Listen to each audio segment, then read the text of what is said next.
Want to become an elite level athlete? Well, look no further. The Reclaim Your Throne Elite D1 training course is all you need to take your performance from subpar to the creme de la creme of athletes all around the world.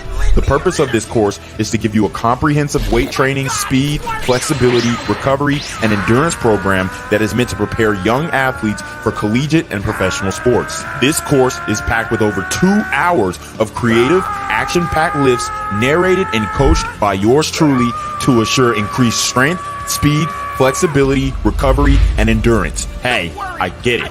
Training alone can be tough and can even make you feel misguided or somewhat unmotivated. But with this course, I walk you step by step through each and every lift to make sure you're using the proper form to prevent injuries and that you're hitting the correct muscle groups to render maximum results. So what are you waiting for? It's now or never. So go ahead and get the training course today so you too can reclaim your throne. So guys, we have to break down this video.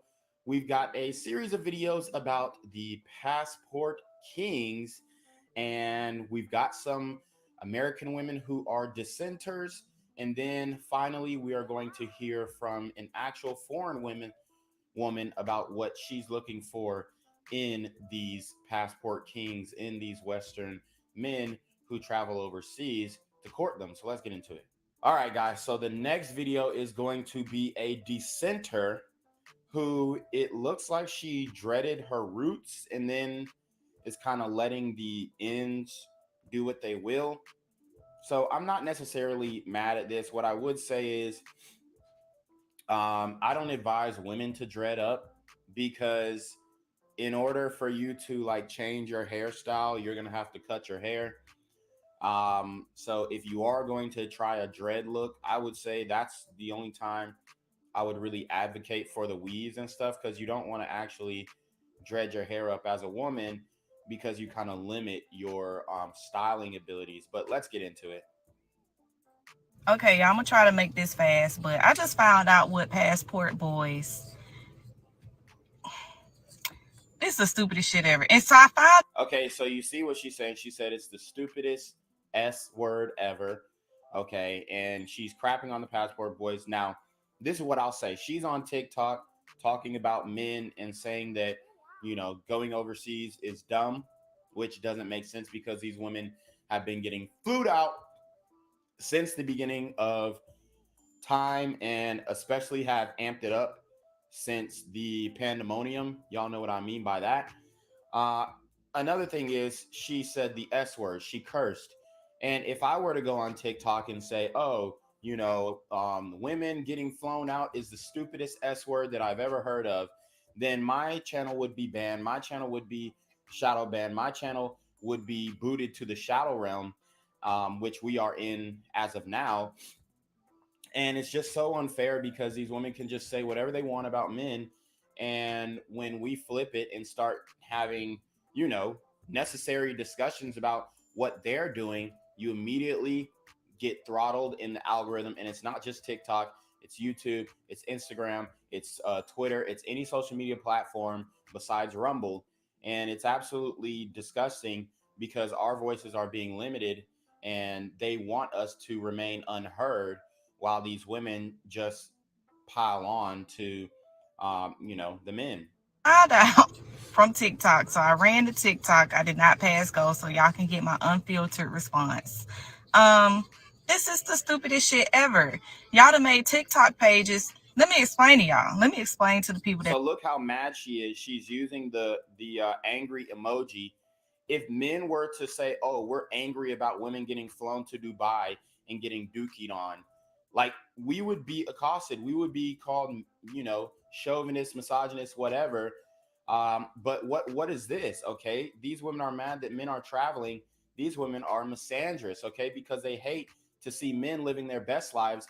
But when girls go on girls trips, when they get flued out, when they're going to this concert, that concert, this rave festival, and they're not wearing anything but fishnets and whatnot, a lot of men have nothing to say about that, honestly. Like, at the end of the day, we really applaud it because we're benefiting from being able to see your hind parts for the free ski.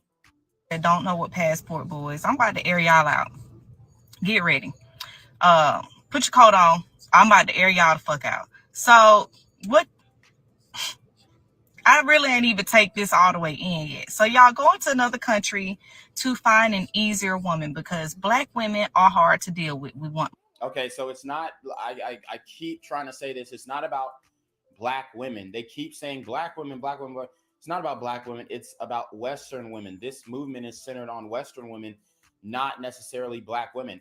As a matter of fact, like I've already showed you guys before, there are way more black people in Brazil alone, not counting the rest of South America, but there are way more black people in Brazil who were transported to South America from Africa through the transatlantic slave trade than there are in the United States. As a matter of fact, there's about 120 million Afro Latinas or Afro Brazilian, not Latinas, but Afro Brazilians rather, just in Brazil. That's not including any of the rest of South America.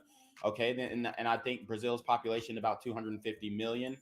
The United, so that's pretty much half of the Brazilian population are Afro Brazilians, um, and the total population is about 250 million. In the United States, there's only 50 between 45 to 54 million African Americans. You split that down the middle, and then we're about 20 million African American women. So there are actually more Africans in Brazil than just in Brazil, not even including the rest of South America. But there are more Africans, Afro Brazilians in Brazil than there are in the United States. So it's not about black women. Black men are traveling to deal with black women. It's more about the Western mindset because when you go to Brazil, you're going to see women who look just like this, except they're feminine. They're not angry. They're not trying to be strong and independent.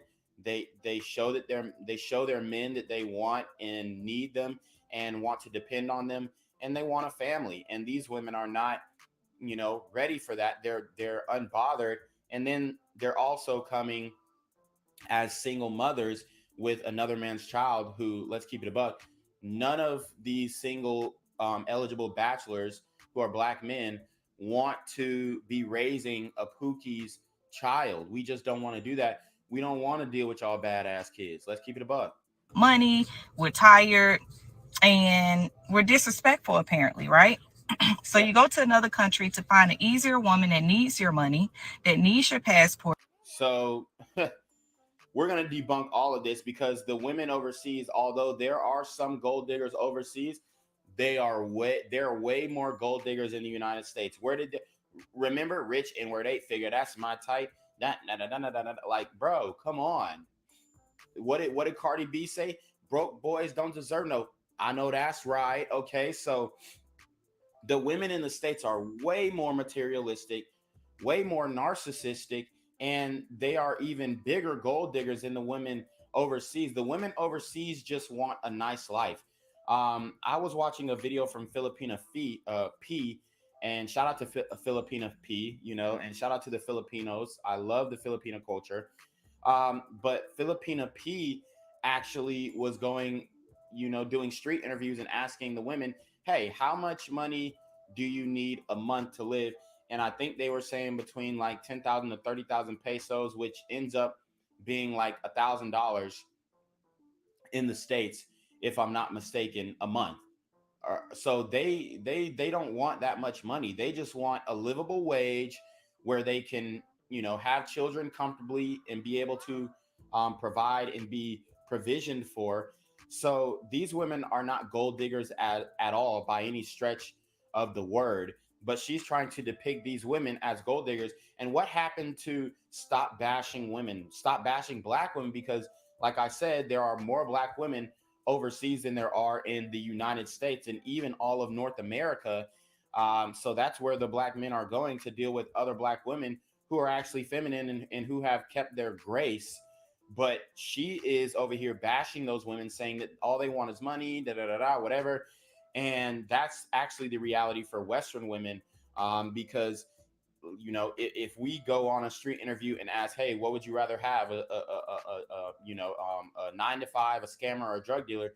They're gonna pick the scammer or the drug dealer over the 9 to 5. that needs your green card. Of course, she's nicer to you. And then she gets over here, she's treated better because immigrants are already, they have way more rights. People are more friendly. What? So she's trying to say that immigrants have more rights than Americans. And although I would say that that probably is the case for Mexican immigrants in a lot of blue states, in the majority of the United States, an immigrant is not going to have more rights than you. People are more friendly to lighter skinned people, mind you. So So she's bringing in the colorism argument, which is debunked because black men are going over there looking for women who are her complexion or even darker. It's not about the complexion, it's not about the skin color, it's about the femininity. she's getting a better treatment over here in America than our moms got, than our grandmothers got. Like, of course we're fucking angry. We're struggling with our credit. Nobody taught us shit. We're all over here struggling. So you heard what she said. Of course we're angry. We're struggling with our credit. Nobody taught us ish. Ooh, a hit dog will holler. Not all black women are struggling with their credit, although there are a lot who are. Okay, let's just keep it a buck. And nobody taught them ish. Whose fault is that? You need to be looking at your mothers. You need to be looking at your grandmothers. You need to be asking them, hey, why didn't you teach me that I need a man? Why didn't you teach me that I could depend on a man? Why did you teach me to have hatred or disdain for black men? That is not a discussion for the passport bros or the passport kings. That is a discussion that should be directed at your parents. We could actually be helping each other, but y'all done made a TikTok page talking shit about us. Mind you, y'all actually had me to the extent of talking shit because if a rich Italian man comes sweep me off my feet right now, bye. If a rich Italian man came and swept me off my feet right now, you think a rich Italian man is going to go for? I mean, she's not ugly. She's got really nice skin, but she's already admitted that she's head over heels in debt. Okay, I would not put it past her that she has. I wouldn't put it past her that she's got kids. Okay, so you think a rich Italian man is going to go for a dreadhead single mother of two? Be for real. Be effing for real, as these ladies would say. Okay, no, absolutely not. As a matter of fact, Italian men, they I'm sorry, but they're not going for sisters. They really aren't, man.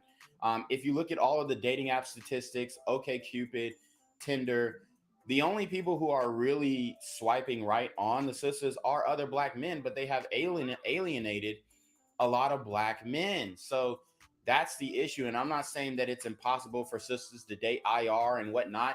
But if you think you're just finna get a rich Italian man, good luck with that. Because Italian men, they prefer Italian women. Why? Because they actually cook, they make pasta, they make stromboli, they make all types of different dishes. And you women, you refuse to cook. So if you think an Italian man is gonna settle for a dreadhead sister who ain't cooking and bringing two kids in tow, you got to be out your freaking mind. See you back. But one thing I'm not finna do is talk shit about my black kings on my way out. But you're doing that right now, though. I'm not. Why would I do that when I know that we're all struggling together? When I see y'all and when I see that the I'm gonna stop you right there. Not all the Black Kings are struggling now. Maybe the Pookies and Ray Rays, but my Malcolms over here, okay, the mildly attractive, lucrative, communicative, operational, likable men, the medium ugly, lucrative, communicative, operational, likable men, the massively attractive, lucrative, communicative, operational, likable men, we're not struggling, not in the slightest. the black woman is the most disrespected person on this earth. I really don't understand what gives y'all the, you know what? Y'all deserve a woman that's gonna look 50 when she's 32. Go ahead. Okay. So I do want to speak to that last thing that she said. Y'all deserve a woman who's going to look 50 by the time she's 32. Let me tell you right now. And unfortunately, sisters have the highest obesity rate. So the more fat that you put on, the more you're going to age. So a lot of these 32-year-old women are 200 plus pounds. So when they're saying black don't crack, if black don't crack, then why y'all talking about all these stretch marks that y'all got? Is that not your skin cracking? Is that not your skin stretching, expanding because you're putting on too much weight? So, you know, it has nothing to do with race, really. Some women age gracefully than others. Okay, some women age gracefully than other, and a lot of these sisters are not aging gracefully, and they keep trying to say black girl magic, black don't crack. But in the reality is, if you're not staying in shape, you're going to crack. Okay, so I just had to kind of debunk that, and I'm not because like if the women in the community were going to the gym in droves and masses, then they probably wouldn't crack. But the problem is they're not taking care of themselves. They're not taking care of their bodies. They're the most obese, respectfully. Unfortunately, it doesn't bring me joy to say this, but they are the most obese. Um, and that's a huge issue. So you're saying black don't crack, but if you put on some weight, you best believe you gonna crack, honey. All right, guys. So you saw that spicy Latina at the end explaining that yes, she wants a man to take care of her. Yes, she expects a man to fulfill his masculine duties, but she doesn't want more than the next woman. She's not asking for something extravagant. She just wants to be comfortable. And the way that she articulated that, it was very classy, very controlled. She didn't call anybody any names. And, you know, this is what we're looking for in our women. And if only the sisters could replicate this type of behavior and obedience to their men, then they would be able to get what they so seek out of these men. But they're not doing that, and that's why they're getting the results. Let me ask you a question. Let me know in the comment section, who would you rather be with? Who would you rather be with? The first woman that I showed in the video, with the lashes and the weave, and she was kind of advocating for the passport kings. The second woman that I showed in the video with the dreads, who was, you know, she was crapping on the passport kings and making excuses for why her life is the way that it is. Or the third woman in the video, the Colombian or Hispanic or Latina woman, who gracefully explained how all women want to be treated good and all women want to be put up, but it is a gross generalization to say that these women are gold diggers. So let me know what y'all think in the comment section below. You already know what it is, man. It's your boy Reclaim Your Throne. Make sure you like, comment, share, subscribe. Send your relationship questions to the email down below with a screenshot of your cash app so I know you're paying your tithes. And you already know. Reclaim your throne. Want to become an elite level athlete? Well, look no further. The Reclaim Your Throne Elite D1 training course is all you need to take your performance from subpar to the creme de la creme of athletes all around the world. The purpose of this course is to give you a comprehensive weight training, speed, flexibility, recovery, and endurance program that is meant to prepare young athletes for collegiate and professional sports. This course is packed with over 2 hours of creative, action-packed lifts narrated and coached by yours truly to assure increased strength, speed, flexibility, recovery, and endurance. Hey, I get it. Training alone can be tough and can even make you feel misguided or somewhat unmotivated. But with this course, I walk you step by step through each and every lift to make sure you're using the proper form to prevent injuries and that you're hitting the correct muscle groups to render maximum results. So what are you waiting for? It's now or never. So go ahead and get the training course today so you too can reclaim your. What's good, cyberspace? It's your boy Reclaim Your Throne coming at you with another crazy video. But first, my goal is to get to 5,000 subscribers by the end of the month. So make sure you go ahead and like, comment, share, subscribe. You already know. Reclaim Your Throne. So guys, I want to break down this this live stream that Pearl just did. She was just live a couple hours ago. I mean, it was wild. The panel started off with 2, 4, 6, I think 6 guests, and ended up with like 2. So that's how controversial this panel was. And the boy King Richez was actually on this panel. And I'm actually deeming him the new king of the Manosphere. Okay. Pearl basically has passed the torch off to King Richez. He's been doing his thing and for a long time individually. And then Pearl, basically, I don't know if they signed no contract or whatever, but or he was signed to her agency. That's what something like that. But basically, Pearl is definitely putting other men on. She's putting black men on because a lot of people have criticism for Pearl. Okay. They like to say, oh, she's grifting, da da da, whatever. At the end of the day, Pearl is putting black men on.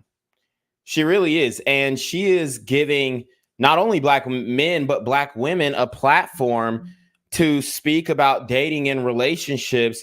And I think it's super dope how she's doing it, because although she is about to reach 1 million subscribers, she's also grabbing people and bringing them up with her. And she's allowing for, male guests, specifically black male guests, to come on the show who are interested in this type of content or who have some type of following. And she's actually bringing those people up. So I get all the criticism of Pearl. Oh, she's a girl in space, whatever. But at the end of the day, she's putting black men on. Okay. I think there's like some dude named Sarah or something like that. Buddy is nice with it. And he's got experiences with women. She's got King Richez on the platform. He's got experience with women. Her producer or whatever. I think Blessing. I think he's a Nigerian or African or something like that. So she's putting people on. So you can't say, oh, well, she shouldn't be on it. As long as she's bringing other content creators up and bigging them up and giving credit where credit is due, that's all she really got to do. She has a platform, and now she's putting other people on, and she's done a great job of it, in my opinion. So without further ado, let's get into the content. We're going to break this down. I'm about 25 minutes into it to get rid of, all the monotonous stuff and get into the thick of the controversy. Also, Destiny is on this stream, and Destiny, if you guys don't know, he is a, Twitch, YouTube, whatever streamer.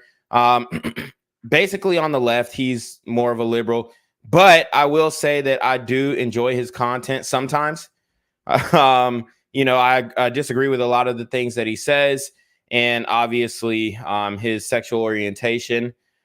But at the end of the day, he's a fast talker. He's very entertaining.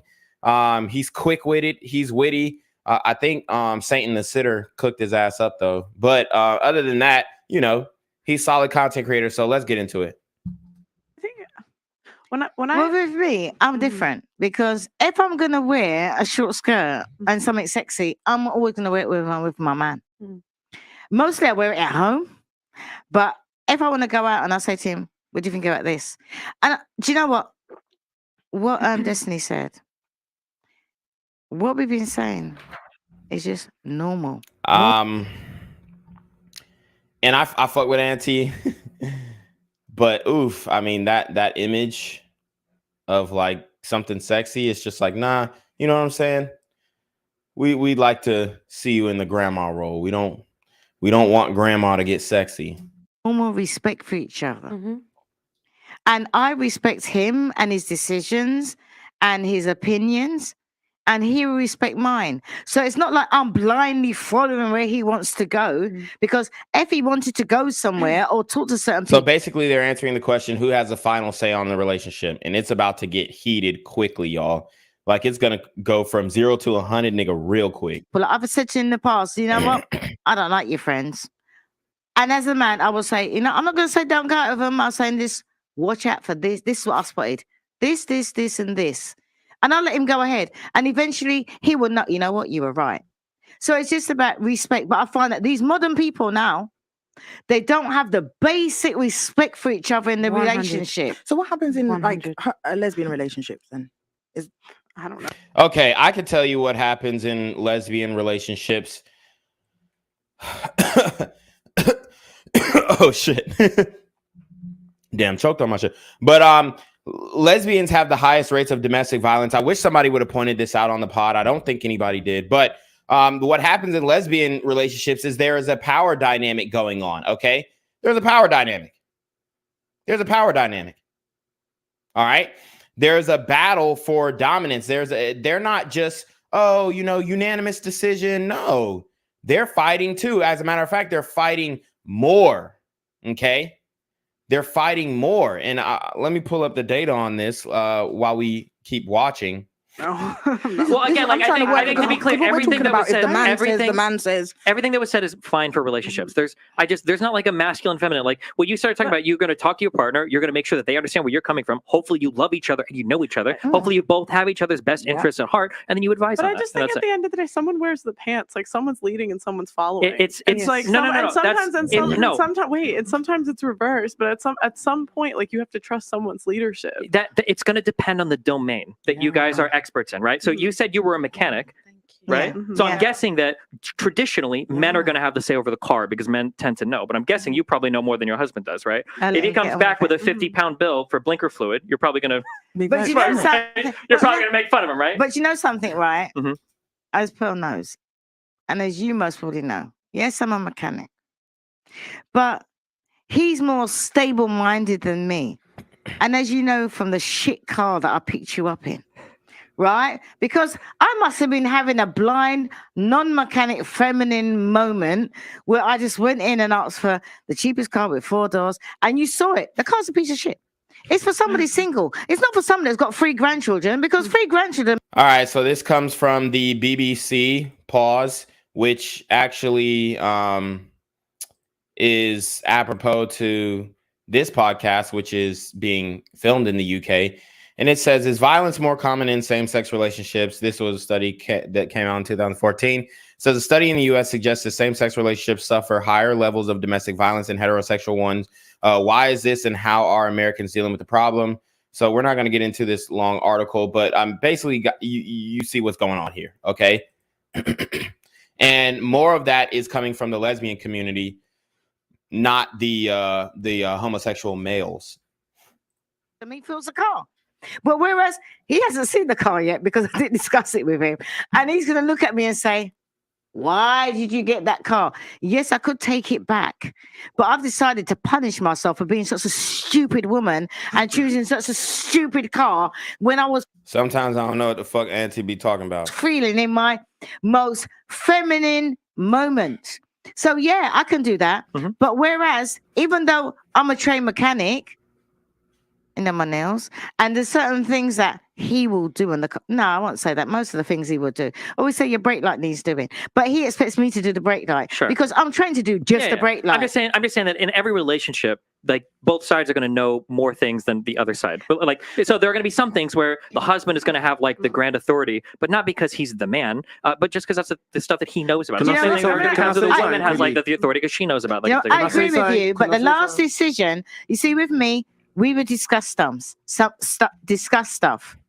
and I will say this, and he will say that, and then I might be right, and he'll say, "You know what? Go with you," or he might be right, and I'll say, "Go with you." But if we come to a stalemate, I will say, "You know what? We're gonna go with you because the decision is all yours." Because if the shit hits the fan, me as a bitch woman, I will say, "You know what? You made that decision." So the final decision is always his. Whether he agrees with me or whether I agree with him, I prefer the final decision to be his because he has to deal with it. I just think personally the ideal situation is when you're with a guy that you can trust his decision making. And I think the girls that I see where they wear the pants in the relationship, they're miserable. True. I mean, I know a lot of women who wear the pants in a relationship, out earning the men, women who are neurosurgeons and their guy just, doesn't really do anything. He doesn't keep up. They're miserable. And they're basically single moms with they're basically single moms, and the father is in the home and he's a stay-at-home dad, but he ain't really doing the dadding at the crib. He's just, in the basement, jerking off or something like that. But he's not really doing much, okay? And this is what you guys don't understand. These women really are miserable, and I know these women in real life because I interact with women on a daily basis through my personal training and other ways that I'm not going to get too specific on. But yeah, man, I mean, these women who are leading the relationship financially, they're not happy, bro. They really aren't. It just depends on the thing. There are plenty of women where guys wear the pants and they're miserable too. There are lots of people in miserable that's true. And I think a reason why a lot of the times the guy is wearing the pants and he's miserable is because he can't really be himself. Society has a negative connotation toward a male's a male's sex drive, a male's I'm not going to say thirst, but the want for variety. Like I said, sexual access and sexual variety is essential to a man's mental health. So if he is the breadwinner and like he's trying to do the good man thing, like be the good man and whatnot, at the end of the day, he's still going to have that yearning, and then he's going to feel some type of entitlement to that variety because, bro, I mean, when you are really putting up a woman for real, I mean, bro, y'all don't really understand, like,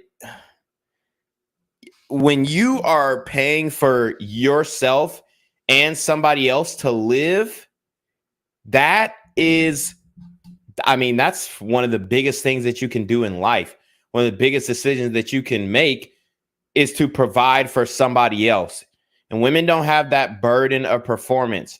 So men want to be rewarded. They want to be rewarded.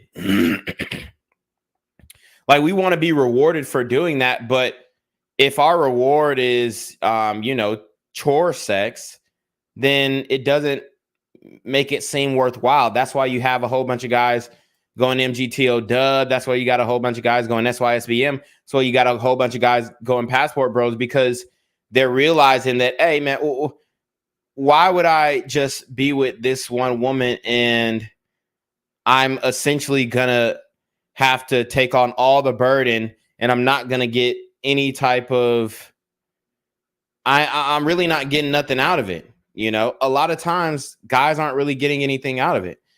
And sometimes women aren't getting anything out of it as well. But if the guy is a provider, they're definitely getting at least housing, right?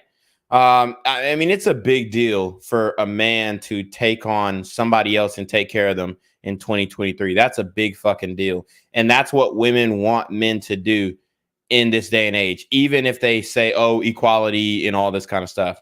Does it happen both ways? Sure, at times. I've just seen, I think that when women wear the pants, they're miserable. You know something, right? What I don't people have understand felt in a relationship, can I just say, why does someone have to wear the pants? Why can't we because make decisions together? Why can't we make decisions together? Like he said, if you have more expertise in that field, say, okay, like if I'm trying to make a decision with my man now, I know about properties, right? Say he doesn't know anything about properties. I'm gonna be like, oh babe, because I've bought a property, this is what I'm gonna tell you. And because he's probably like, men know more about cars. So are we supposed to believe that Esther is buying properties, or is that an analogy? Because I've broken down Esther's Instagram before and it's not pretty. And I doubt, I don't know if she does. Esther Oyinyi. Oh yeah. I highly doubt that she's buying properties. I highly doubt it. Let's see. She just got kicked off of the podcast too. I wanted to see if she was gonna put a story on her Instagram story about it, but she didn't. But yeah, I mean, she's got 10K followers. I'm trying to see maybe where the money is going through or coming from. I mean, she's only got 165 subs on YouTube, so she ain't making no money on YouTube. She's not even monetized. Where is this money coming from? Like, what does she do? I guess it's showing that she's acting. Okay, so I guess she's an actress. I'm just not really buying into the fact that she's just out here buying properties, honestly. I will never tell my man anything about cars, because I assume, because men seem to know more about cars, and if he has a nice car, he's been driving for a long time, I'm gonna think, you know what, that's his field. Why does it have to be someone wear the pants? Do you know something, right? That's what women fail to understand. When they hear about a submissive woman, do I look like a woman that just does what her man says? No. I want to take, for instance, you. My man is a saver. I like to invest in property. He has got more money in the bank than me. I have got more properties than him. And even when it comes to getting properties, he was a saver. He was like, no, we need to save money, whatever. And I was like, this is what I think. You know what he said? Go with it. Do you know what? I was right. It doesn't make a difference because he made the final decision. Because a selfish man, a man that just wants to feel all full of himself will just go with what he wants. And we're not talking about the lady in the red coat. I'm sorry. We're not talking about that. We're talking about where you've got a man that leads and a proper man. When you've got a man that you can trust, he will take into account what you said. He will take into account what he says, and he will weigh up the pros and cons, and he will come out with the best decision for you. Whether it means you side with him or whether it means it sides with you. All right, and if he's not sure, it's about to get heated up in a little bit. I just want to acknowledge some of the chats in here. Shout out to House of Lamar. He says, "What up?" Shout out to Mill Woods. He says, "Right." Shout out to Regula Degula. Dapping me up. Alpha Zoe says Beta Destiny. Alpha Zoe says go to sleep, Auntie. Yes, please, Auntie. You know, time for it is past your bedtime. Alpha Zoe says I don't mind dating a woman who makes more, but they tend to be horrible wives and girlfriends. They want full control of the relationship and are miserable. They almost always end up cheating or leaving. Yeah, and I ain't gonna lie, like I've dealt with some women who I'm not going to say that they made more than me because I really haven't dealt with a woman who made more than me. But I have dealt with a woman whose maybe trajectory looked like she was going to make more than me, like in college, where like you would, I was, you know, I was like a regular student. I'm not going to say I was no fucking scholar in college, but, you know, I made decent grades. But then like there was this girl that I was, you know, shacking up with.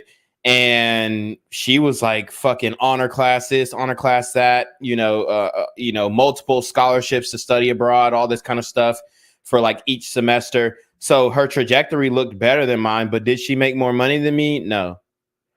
So I can get that sense. But yeah, a lot of times the women who do make more money, they start to resent the man and they feel like they can do better. Alphazo says, be careful, fellas. Women out here begging for a Valentine's Day date. True. Alphazo says, even if your woman makes more, still get up and work. If she sees you being a house husband, she will lose attraction. That's big facts.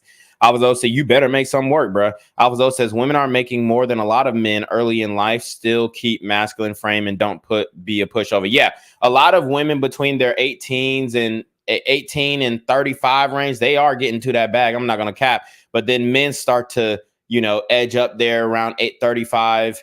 But the thing is, not all, but a lot of these women are, you know, they're going into intercourse work. They're going into sex work. So they have that advantage on men because nobody wants to see a swinging dick, but everybody wants to see swinging titties, right? So men don't have that option to go into sex work. And there are studies that suggest that women are actually making more money than men in major cities. And then there was also a recent study that came out that women are buying more houses than men and or single women have, you know, more home ownership than single men. And I kind of want to break that down as they might be buying houses, but most of the time they are getting a loan. So the reality is men actually own or have more equity in their homes than women do. Women are just, you know, they're buying more houses, but they're also the most evicted when they're renting, and specifically Black women. They're also the most evicted when renting, and then they're also the most likely, unfortunately, to foreclose on a house. So I do want to, you know, be specific with that because, yeah, women might be, quote unquote, buying more houses, but that's actually not a good thing right now, especially when interest rates are like 7%. I mean, I got hard money loan interest rates that are 6.9%. If you're getting conventional FHA loan and the loan is 7%, you're out of your fucking mind. If I can get hard money for 6.9% and you're doing a conventional loan where you got to put 20% down, you out your fucking mind. If you think I'm finna pay 7% on a 30-year mortgage, hell no. That's great, bro. That's great.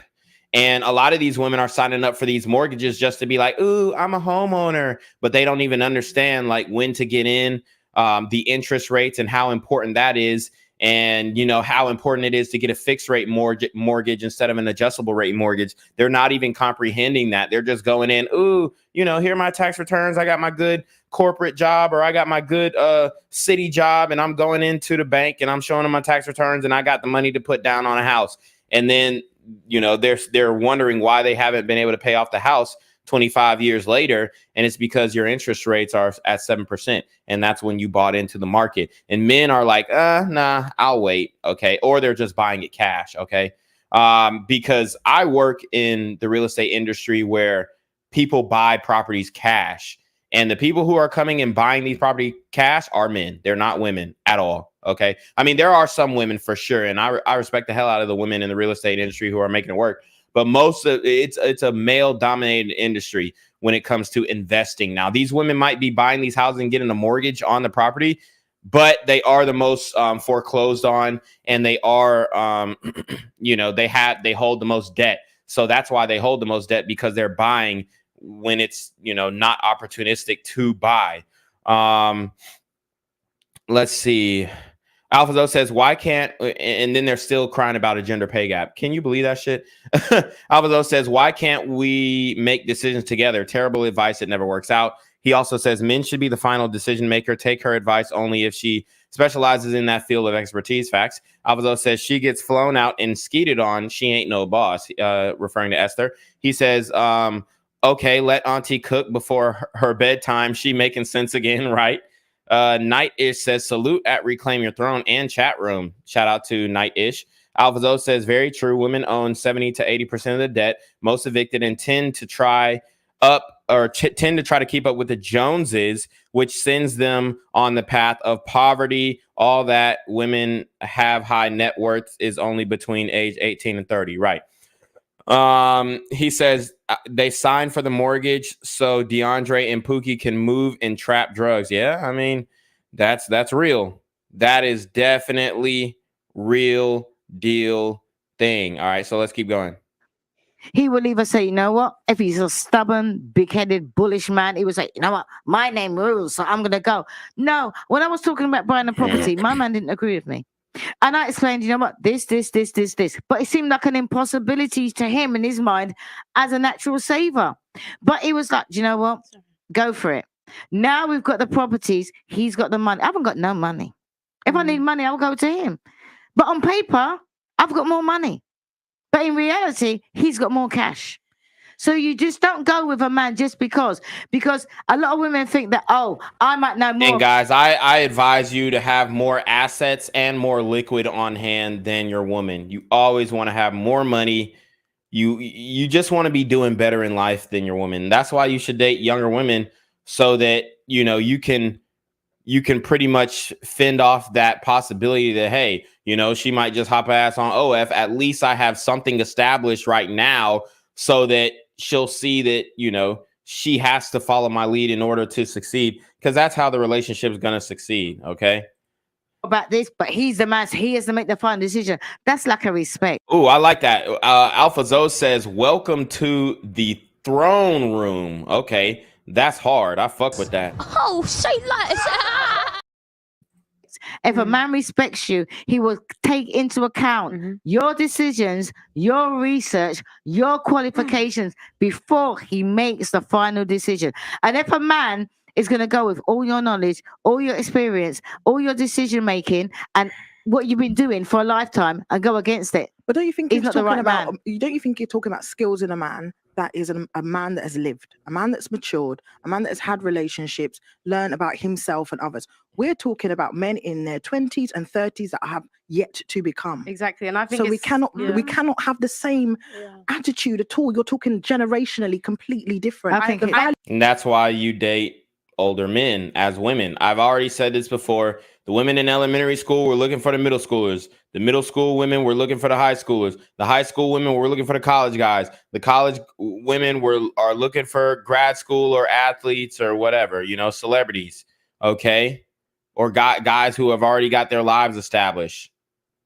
That's how it works. Value base is completely different. The way that they are raised are different. Your expectations for our 2023 men that have been raised with sometimes very little foundation, you're expecting so much for them to have all of these qualities that your man of. So who raised them with little foundation? And I think we're speaking specifically about the community, the Black community.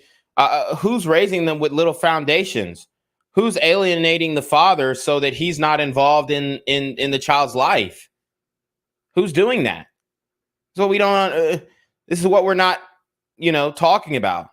X years and X age and big age are having. I don't think they can be compared. I think the point is to pick a good man that you can 100%. But what I'm talking about, we're here now. Okay. We're here trying to find this good man. But in the Mecca, we're like, oh no. See, here's the bullshit. Oh, we're trying to find a good man. That's bullshit. You ain't trying to find no damn good man.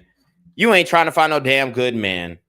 Because there are plenty of Malcolms, mildly attractive, lucrative, communicative, operational, likable men. There are plenty of Malcolms, medium, ugly, lucrative, communicative, operational, likable men. And there are plenty of Malcolms, massively attractive, lucrative, communicative, operational, likable men. The problem is that there's different things that come with those different guys, okay? The medium ugly Malcolm, he may not be the most attractive, but he's stable. He's got a good job. He works at the poultry. He's coming home at 9:30 p.m. every night, okay, in time for supper, and going to bed at 11.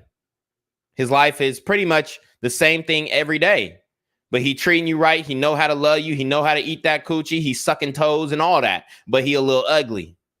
Okay, then you got the medium or the mildly attractive, lucrative, communicative, operational, likable Malcolm. Okay, this guy, you know, he's decent looking. All right, he could clean up on a good day. Once he puts a tuxedo on, he could, you know, mess around and be a hard 7, right? But you know, he may not be that tall. He may not be that hot.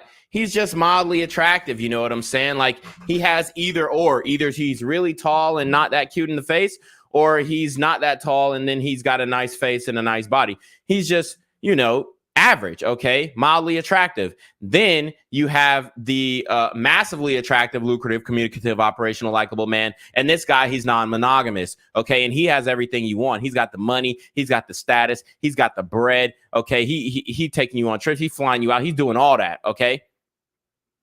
So you have all these different Malcolms to choose from, and you're spoiled for choice. That's really what it is. Oh, the nonsense is happening. Listen.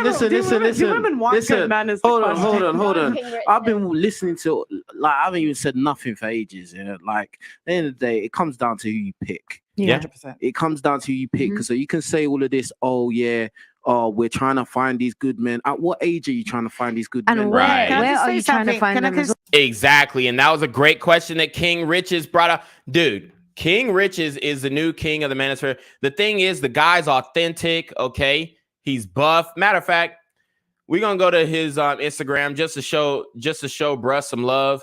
I mean, if y'all can appreciate a guy who's in the gym just like myself, that's definitely King Richez, okay? He's putting up peas, bruv, okay? He's putting up peas. A lot of niggas was sleeping on him earlier in the days because of his accent, and niggas wasn't trying to give him the time of day because American red vitamin guys weren't trying to listen to UK niggas. But let me tell you what, I mean, he's doing box jumps, okay? Getting up there, 1-step hops. Let's see what the so he's got 42, okay, 45-inch box jump. Okay, that's good. You know what I'm saying? I do a 60-inch box jump, but you know, my man is eating, okay? He's working. So we got bruh in the gym, okay? Pushing 245, squatting, big squats. All right. Nigga also boxing too. He's sparring with niggas. He really eating niggas shit up. Woo, shit. Damn. on the concrete. God damn. This nigga's a bull. Damn. Nigga's a bull, bro. The nigga's a bull. A lot of American guys were sleeping on him because of his accent. You know, now he made the right connections with Pearl. You know, he over here doing the power clean. I'm not going to lie. He need to loosen up his grip on the bar on the power clean, you know, get a little lower, catch it lower. But, you know, decent form. He boxing. You feel me? The nigga's a force to be reckoned with. You don't want to fuck with bruh, man. You don't want to fuck with him. Okay? You don't want to fuck with him. All right. Let's watch another one of these boxing videos. See what he's saying. Oh shit. Oh shit. Oh shit. Oh shit. I mean, he could take a hit too. I mean, the guy's massive. He looks like he's about 220 pounds. He looks like he's about 220 pounds. Maybe 215 because he looks lean as well, but I mean, my nigga is shaped like a fucking a nigga shaped like a D1 linebacker. And I believe he played football in America. I don't know at what school. But you know, he's training. He's training. Looks like that's when they got you know, a little tired. Let's see him on the bag. Heavy bag. Okay. Boom. Damn. Oh shit. Yeah. You don't want to fuck with this nigga, man. He's putting in the work. He don't need the Reclaim Your Throne Elite D1 training course. You know what I mean? He's putting in the work. Touch up the form a little bit. Let's see. Okay. I guess he doing a hit right here. Some highlights. Boom. Crack somebody. Damn. Damn. Crack back they ass. Okay. So y'all see the bruh. Y'all see the bruh. Y'all see the bruh. He going in. All right. And he finally getting his recognition. I think niggas need to pass the torch to King Richez because, you know, a lot of the old heads, they're fucking up the Manosphere, to be honest. Like a lot of the old heads, they're not really getting pussy out here like that. You know, I'm just saying, bro. And we need some niggas who are like unapologetically masculine, who are actually in the gym, who are actually like working out, who are actually like fucking bitches, who are actually getting money.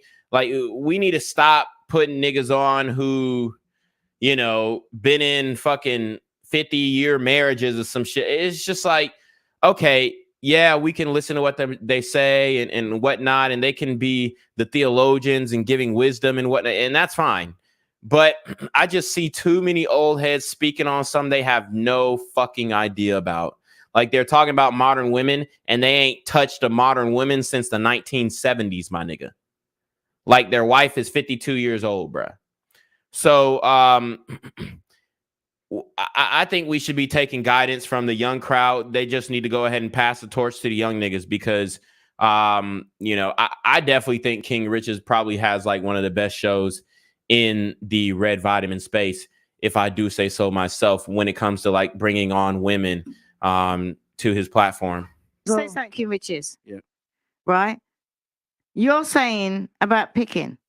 The problem I find nowadays is that the women's picking. Don't let the women pick. The men's supposed to pick. Yeah, that's no, what I'm saying. And I agree with that, but probably not in the way that Auntie thinks that I'm going to agree with that. Okay, so let the men pick by let your fathers pick, let your uncles pick, let your brothers pick, let the men in your life pick, or at least let them rule people out. See, women don't want to consult with their parents. I was in a discussion with this woman the other day. And I was telling her, hey, you need to, you know, bring in your, you know, a male family member to help you mate select. And she was just so against it. She was like, why do I need to, like, I'm going to date who I want. I want to, okay, cool.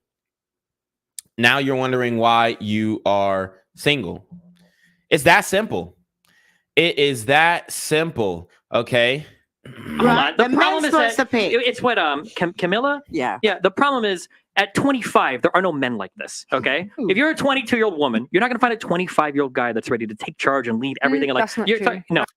And Destiny's not wrong.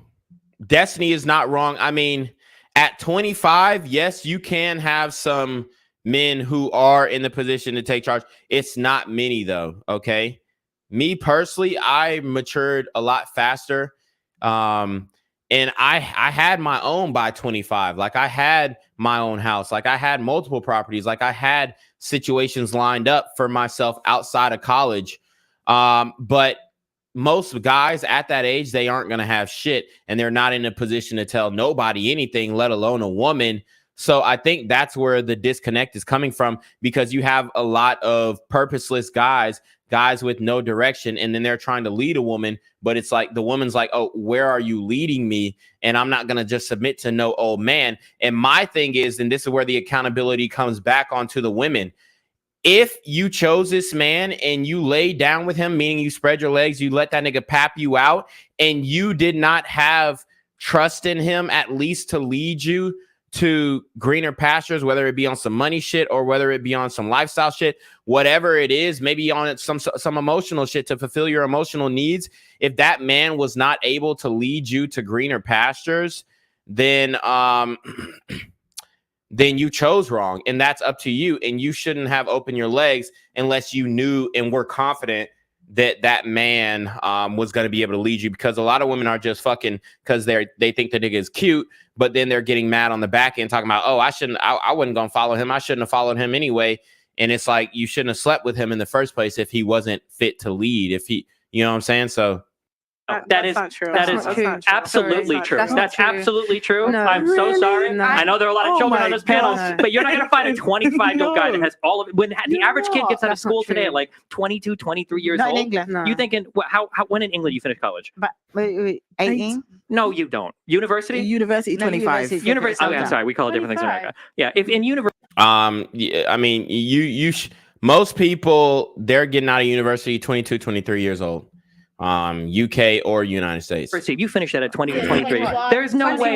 21. That's if you do a 21. full degree. 21 is like, you know, you're not really spending time in college like that. You're pushing it. You're doing like a 3-year degree or whatnot, or you've got credits coming into college. I mean, you can finish it at 21 for sure. There's no way. Students, you can At 24, 25, as a man, you are not going to have all the faculty that you will when you reach 30, 35. You don't have that lived experience yet to know what it's like to lead a household, to live a life, to exist in like the world and to navigate it in a responsible way. I I disagree think with you. it's so funny that you guys are the first ones to say that we have too high expectations, and then come and tell us that we're not picking the right men and that we're just picking irresponsible men. Well, you aren't picking the right men, and I'm not going to say that women's expectations are too high. They're misplaced. Okay. Because what women really need, which is mostly that emotional fulfillment and obviously the protection and provisioning, but you can get protection and provisioning from a Malcolm. The problem is that their physical expectations are too high. Their character expectations are low, meaning they don't require a man to have character. They don't require a man to have integrity. They don't require a man to have morality, because a lot of these women are immoral. So the way that they move, they don't require these men to have, high character, high integrity. They require them to, be tall, have a big dick, and they don't even require the nigga to have money, because broke niggas is fucking. But they say that they want the money aspect as well. But what they're picking is, or what they're picking are guys who are hot to them, but don't have money, because they're not finding guys in their age range who really got that bag. And if they do find those guys, they're either athletes or they're rappers or they're, some guy who is not going to be monogamous, and they're not willing to share that man, even though even if that man was gonna like try and take them seriously, or maybe they would, but most of these guys aren't trying to take them seriously unless you're like a bad bitch. And let me tell you, there's not one bad bitch on this panel. Facts. You could date an older guy. If you think that you need a 35-year-old guy, go date one. You could. So, but Nah, I'm all right. come on. But what if we're not attracted to old What did you say? What did you say? I want a young man just like myself, so we can relate together. Again, like I don't want a leader. So relate in struggle then. You guys keep talking about how you need a man to lead. Yeah. I already know myself. I'm an adult. You know, I've spent a lot of time with myself. I'm in tune with myself. What I want is partnership. Yes, my love. I want a man that we can actually share experiences together, rather than a leader. Yeah, I think the problem is when I listen to Pearl and Richez and Auntie, a little bit, mainly you two guys, it feels like you guys are saying that women need to look for fathers. That's what I hear. I ain't looking for no daddy. Can I just say something? When I met my man, we were both in our 20s. Thank you. But in the we're both in our 20s. Right. In the 80s. And the thing is, it's in the 80s. But if you had the same standards now, which I have met some really good young men 100%. that had the same standards as my man have. But you know what? The women don't want them because they're average men. Well, all your videos, everybody's videos. The women want above average. Auntie, can I add something to that? Yep, that's the truth. They don't want those men. Auntie says she met some great young men. The women don't want them. Why? Because they're Malcolms, because they're boring, because they're not living the fast life, and they think that they can get some guy off of Instagram. And I'm telling you right now, none of you are that hot. None of you are that hot. The only one who has even an inkling of potential is the one on the far right. And she's about 15, 20 pounds away from being what she needs to be to get a high value man. And that's the reality. That's the reality. When I met my man, I was average. He was average. He was sexy as hell, and all the young girls wanted him. Do you know what I mean? But we were both average people, and he was always sensible from. But you're sounding like I need to settle. Why can't I want amazing? No. Why do I not deserve but this is the thing. This is the thing. Why do I not deserve it? Hold on. You can want what you want, but can you get it? Is Can I tell you something, right? My man is amazing. She can't get it. She can't get it. I'm gonna tell you right now. Now that woman, she's about 200 pounds overweight. Let's watch. He's always been amazing. He was amazing when I'm older than him. He was amazing when he was young. That was shady, pal. And he was amazing old. Shady. It's like, it's like, well, like, why aren't they perfect? It's like, it's no perfect, but it's like everybody's saying I need to have it as average. As average. Why? I ain't average. Oh, she's not average. Look at K. Richez. He like, bitch, what? You're not average? If you're not average, I don't know what is. And guys, they want us to cuff this. This woman thinks that she's not average. Ma'am, I'm sorry to cut it to you. I'm sorry to break it to you, but you are below average. Way below average. Okay? You're overweight, below average. Off rip. 40, below average in attractiveness. I mean, niggas might titty fuck. Niggas might get some head. Niggas might even hit it from the back. But niggas are not wifing, bro. Now, what I will say, though, is she does look decent for her age. She's not wrinkled up. But, ma'am, she has potential too, but she's 200 pounds away from that potential. And y'all know how difficult it is for older women to lose weight. So I'm not even gonna lie. Like, she's got a decent face under the fat, like as far as the symmetry goes. But unfortunately, she's below average because of her weight. And that's what made you below average. You're not even average. You're below average.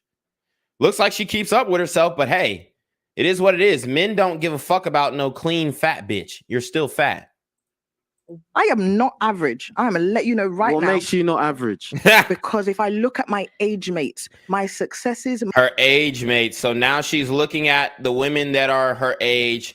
But guess what? I bet you won't look at them 20-year-old women because you cannot compete. If I look at my age mates, okay, well, don't look at your age mates. Go look at the 20-year-old women. And you are below average because your age mates, they're married. Maybe not the black women, but go look at the other women that you went to university to, because I guarantee you were a minority at that university. So go look at those women. They're married.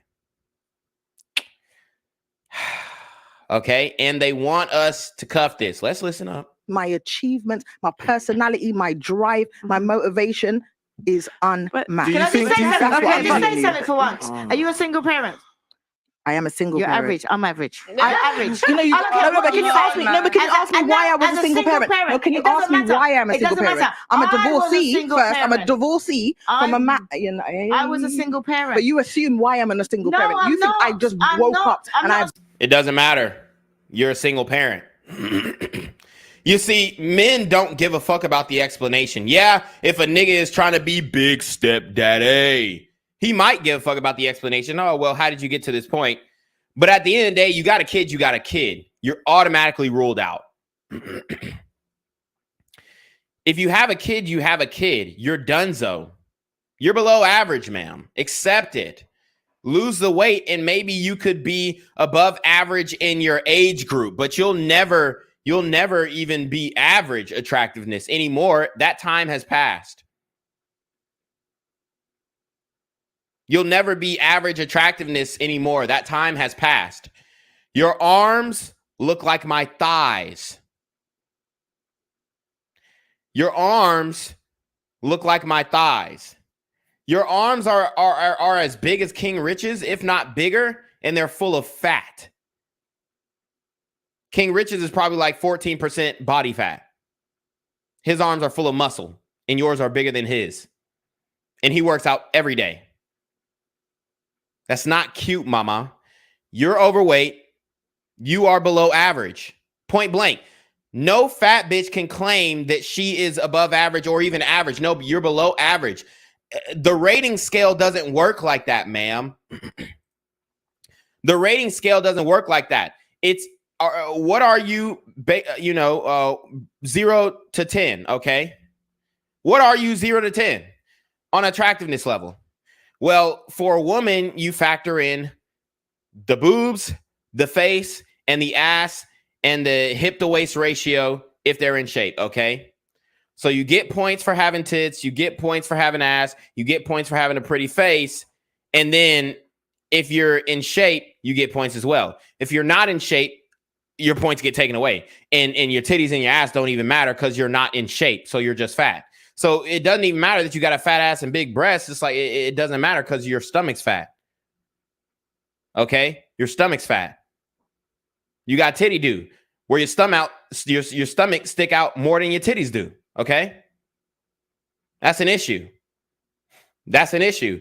Now, will men fuck? Absolutely. Okay, we fucking now.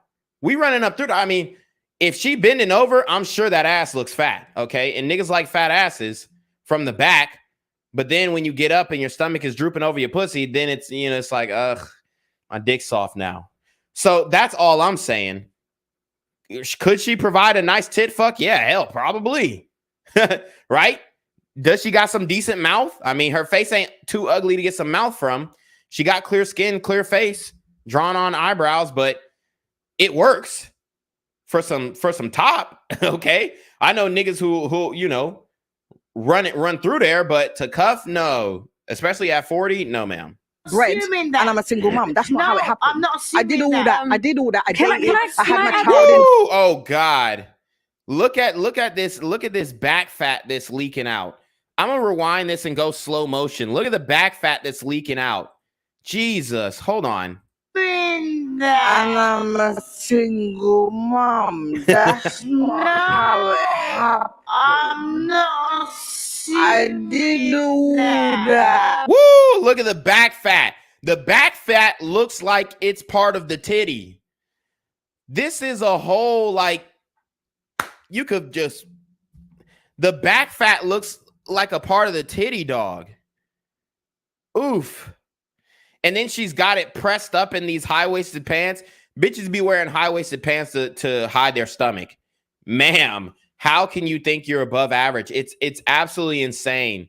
You have fat women thinking that they are above average. It's so wild. It's so wild, man. I did know that. Jesus, the back fat. Wow, it's all right though, man. We can work that out. Just get the Reclaim Your Throne Elite D1 training course, and we will get that shit worked the fuck out real quick, real fucking quick.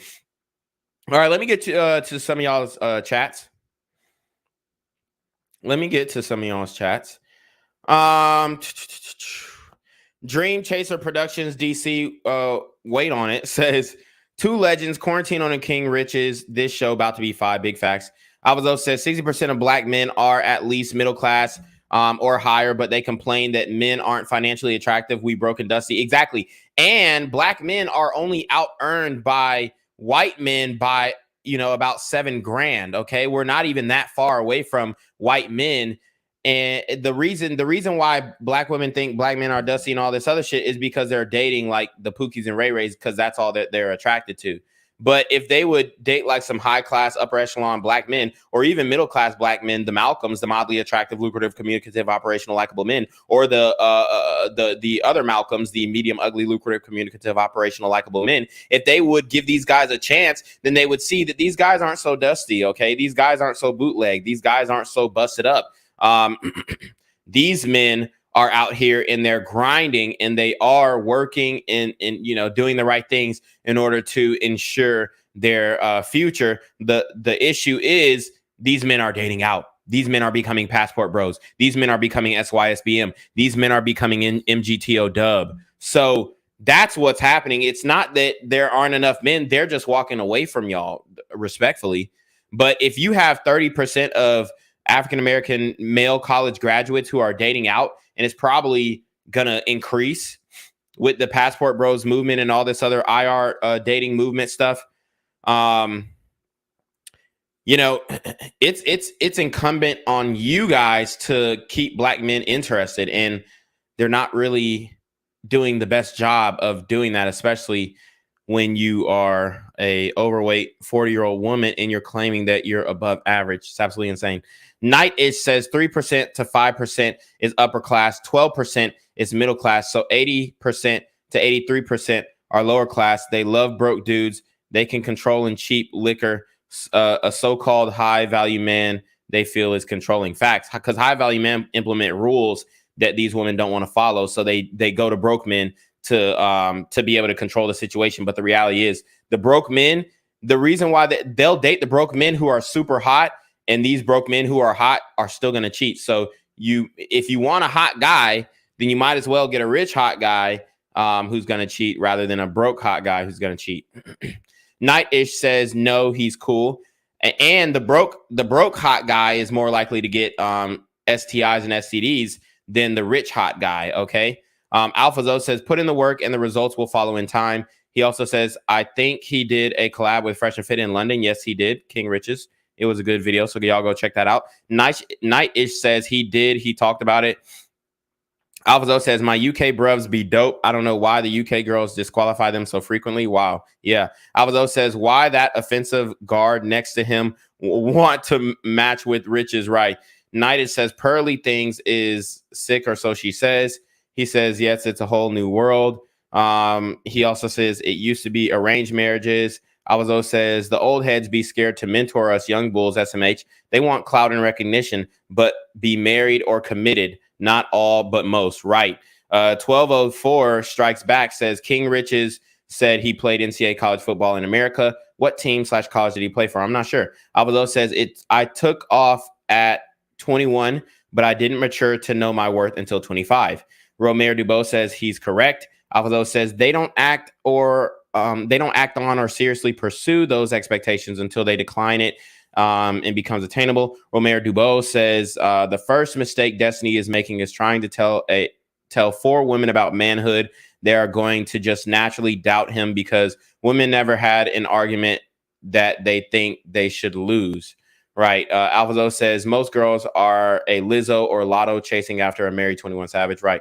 Romare Dubois says they don't want the bricklayers of the world. Facts. So I'm going to try and get the rest of you guys chats, but we do have to get through this. I had my child in wedlock. Really quickly, I did going all back that. to what we were saying It's just before. that because sometimes as a single parent, because you've been in the relationship, you've been there before, you've got different expectations. No, I'm saying I didn't start as a single parent. I met my husband and I had a child. Nobody meets as a single parent. I really don't like the way you guys assume I'm trying things to about say, single my parents. man was a single parent. So I'm not just assumption. going against the women. My man was a single parent too.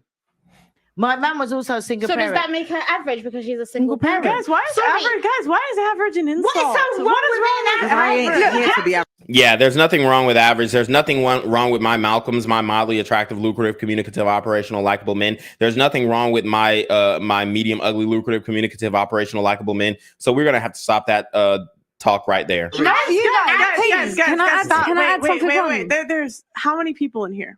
8? Most of us are average. Most people are average. Can I say something? And when you talk about drive, that's not things that men look for. I'm not looking for what men's looking for. I'm looking for what I'm looking for. This is the problem. Okay, so And that's your problem. You're saying, oh, I'm not looking for what men are looking for. I'm looking for I'm looking for. Well, when you want to date a man, you need to be looking for what he is looking for. Just like when you want to date a woman, you need to have what she is looking for. So men have to do shit, but what do women have to do? Oh, they just got to look for what they're looking for. It's bullshit. when you speak about average, right? Because remember, everything we speak about needs to be within context. Definitely. Okay, so when you spoke, you said compared to my peers, right? Yeah. So my age mates. So maybe compared to your peers, you may not be average. But that's what that was my evidence of why I'm not however, average. No, you are. I mean, I guarantee her peers, especially at university, I guarantee her white peers are in a lot better shape than her at 40 than she is. Facts. Guaranteed. So you're below average. However, if we go to another context, right, and then we compare you to people like Rihanna, Beyonce, who are 1 in 9 billion. And that's the whole point. And it's not 1 in 9 billion, it's 1 in 8 billion. But even then, those women are above average. So if you think that you're above average, then you're saying you're in the upper echelons or at least close to them. And you don't even have to be a Rihanna, or you just have to be a bad bitch. Like a bad bitch is above average because she's a bad bitch. Now, yes, there are a lot of bad bitches, but there are a lot of average bitches too. There are a lot of ugly bitches too. There are a lot of fat bitches too. So hang on, right? Because you're not. We can't compare. 1 second, you can because yeah, you can because you're a fucking woman. I can compare myself to Jay-Z and say compared to Jay-Z, I'm a fucking bum. Okay, because he's a man, I'm a man, and he's performing at a higher level than I am. He's an elite guy. There's nothing wrong with saying that. Okay, I'm an average guy. All right, there's nothing wrong with saying that. Now, can I get myself into a position where I'm above average? Absolutely, but I'm still going to be average in some aspects. I'm still going to be average height. Nothing I can do to change that. Okay. But can I say, hey, I'm going to get above average finances? Yes, I can do that. I'm going to get an above average body. Yes, I can do that. So that I can tip the scales in different categories. The reality is these women, they don't understand that they're average and below average all the way around. Like average is the light-skinned chick to the right. That's average. She's average looking. She's like a 5, maybe a 6 if she lost weight. And she's the best looking woman on the panel. Why? Let me explain why, right? When you meet a guy, right, you can be very pretty, you could be very attractive, you could be like all of these things, right? But he will still look at you as average because because he's had better. Yes. I mean, any nigga who's fucked bitches, especially the guys that women want, any nigga who's fucked bitches, who fuck bad bitches, not these ugly hoes, and in shape women who go to the gym, you're not going back from that. Okay. So yes, you're average because when I grip my hand around your stomach and I'm hitting you from the back, I'm going to have to do I'm going to have to open my arms up, like do a wingspan hold. With a fit woman, I'm like literally using 3 fingers on each hand and fucking the dog shit out of her. Look, there's always, it depends what you compare the average with. Okay, so like you said with your peers, you can apply that to that. But if you apply average on a larger scale, okay, where people are millionaires, people are mad famous, millions of followers, they all look at you as average compared to that person. you understand what I'm trying to say? Percentages, though. No, but we have to look overall because. Yeah, I mean, and this is what women still think that they can compare to men in these classifications. Like they think, oh, I'm educated, I got money, da da da da. You still can't compare to a man because we don't look for that stuff in you. What we're looking for is the way that you look. So you look below average compared to other women your age group because you're fat. That's pretty much all it is. You got to remember, people are being brainwashed out here. They're looking at Rihanna, they're looking at Beyonce, they're looking at what the problem all is of these people. with this? The whole thing is One sec, if you don't mind, can I just finish what I was saying? So that's the first thing I was going to say. It's in context, right? Who you're comparing yourself to, because nowadays guys are looking for girls. The majority of guys, because look, I'm a woman, right? But all my life, I'm road, I'm hood. All my friends are savages. I'm road, I'm hood. All my friends are savages. This is a woman, a white woman at that, trying to claim street status. Dude, you can't make this shit up. You cannot make this shit up, bro. This is a white woman trying to claim that she's street. If the status ain't hood, I ain't checking for him. Better be street if you're looking at me. I need a soldier. What the fuck? I'm road, bruv. I'm hood, bruv. I come from the gutter, bruv. Man, if you don't get your dumb ass out here, you know niggas will slap the fuck out you. Like, this shit is so crazy, bruh. And this is what I'm saying. A woman, like, she's trying to claim that she's from the streets. But if I was in the UK and I walked up to her with a fucking shiv, bruh, I guarantee she giving up that ring. I guarantee she giving up that watch. I guarantee she ain't finna do shit. Guaranteed. All right, man, these hoes, it's crazy the masculinity coming out these bitches, bro. And shorty about 50 years old. Shit is ridiculous. Because nowadays guys are looking for girls. The majority of guys, because look, I'm a woman, right? But all my life, I'm road, I'm hood. So you're below average because men want feminine women. Men want girly girls. So I mean, you're below average. You're below average. All my friends are savages. They're all roadman. I don't cares? Chill with girls. And guess what? Nobody gives a fuck. Nobody's scared of them bitch ass niggas. Yeah, I said nobody's scared of them bitch ass niggas. She tried to say that to get people, scared of her. I said, man, ain't nobody scared of your motherfucking friends. Them niggas pussies. If they running after a bitch to do a bitch bidding, yeah, I said it. That ain't how the streets go, bitch. You can't just call, like, she just thinking that she just gonna call these niggas up and they just finna go and spin the block for her. Fuck out of here. Them niggas, don't you know if them niggas ain't spinning shit for you? The fuck, you gonna get your husband to do the dirty work or your fiance to do the dirty work? Call me when you want the dirty work done, nigga. She full of shit, bro. You ain't got no soldiers. You ain't got no riders, nigga. I'll slap the fuck out you in the street and you won't do shit. Like, she really think that she hood. Bitch, shut the fuck up. But one female, that's my friend. All my friends are males, so I hear them when they speak. This younger generation, a lot of them are actually looking for girls with money. No, the fuck they're not, bro. Where is she getting this shit from? Where is she getting this shit from? The niggas who are saying that are trying to finesse. So maybe she has been getting passed around by these street niggas because these are the Pookies and Ray Rays that we're talking about, guys. Those are the niggas who are looking for women as a come up for money. Like, bro, the guys that I am around, oh yeah, I guarantee they ain't got shit themselves. These young guys, yeah, because they're fucking broke. They want to finesse. They want to come up. They ain't finna take these hoes seriously. What does she think this is, bruh?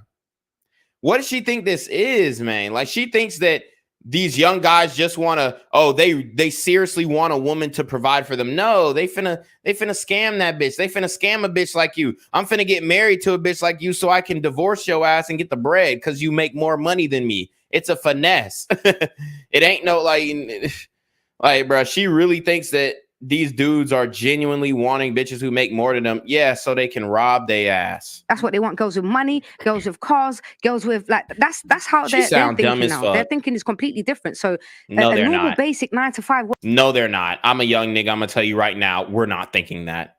Dumbass. Working person or working class or whatever. It's average to them. It's average because they're seeing these things every day. So that's the first point I wanted to make, right? The second point I wanted to make is people are like, oh, the man should be in control. The man's Shout out to Distant Lights. He said she thinks she Vito Corleone or something. Yeah, exactly. Who the fuck this bitch thinks she is, man? Niggas will slap fire to listen to the man, and the man's got the power. But really and truly, right, if you're married, right, or you're in a serious relationship with a man, you're the one that's in control. You're the one that's in power. And I'll tell you why, because when your husband respects you, right, he'll do anything for you. You ring him and say to him, look, I need milk. He's dropping everything and he's coming, he's bringing milk. If you ring him and say to him, I need this, or something's happened, or he's coming running straight for you. So really, you're actually in control. As long as there's respect there, right, and there's the love there, and you're playing your role and he's playing his role. They say that a woman is the neck to a man's head. So you can tell. I don't believe that shit. Some dumbass shit. Nigga, the man does whatever the fuck you want to do. How about that? Like, bruh, stop like, oh, behind every great man, there's a great woman, bruh. That shit is bullshit, man. This shit is getting debunked every day. The great men are actually getting divorce raped, and then they're doing better without the woman who divorce raped them. Turn his head, whichever way you want to turn his head. You just got to know how to.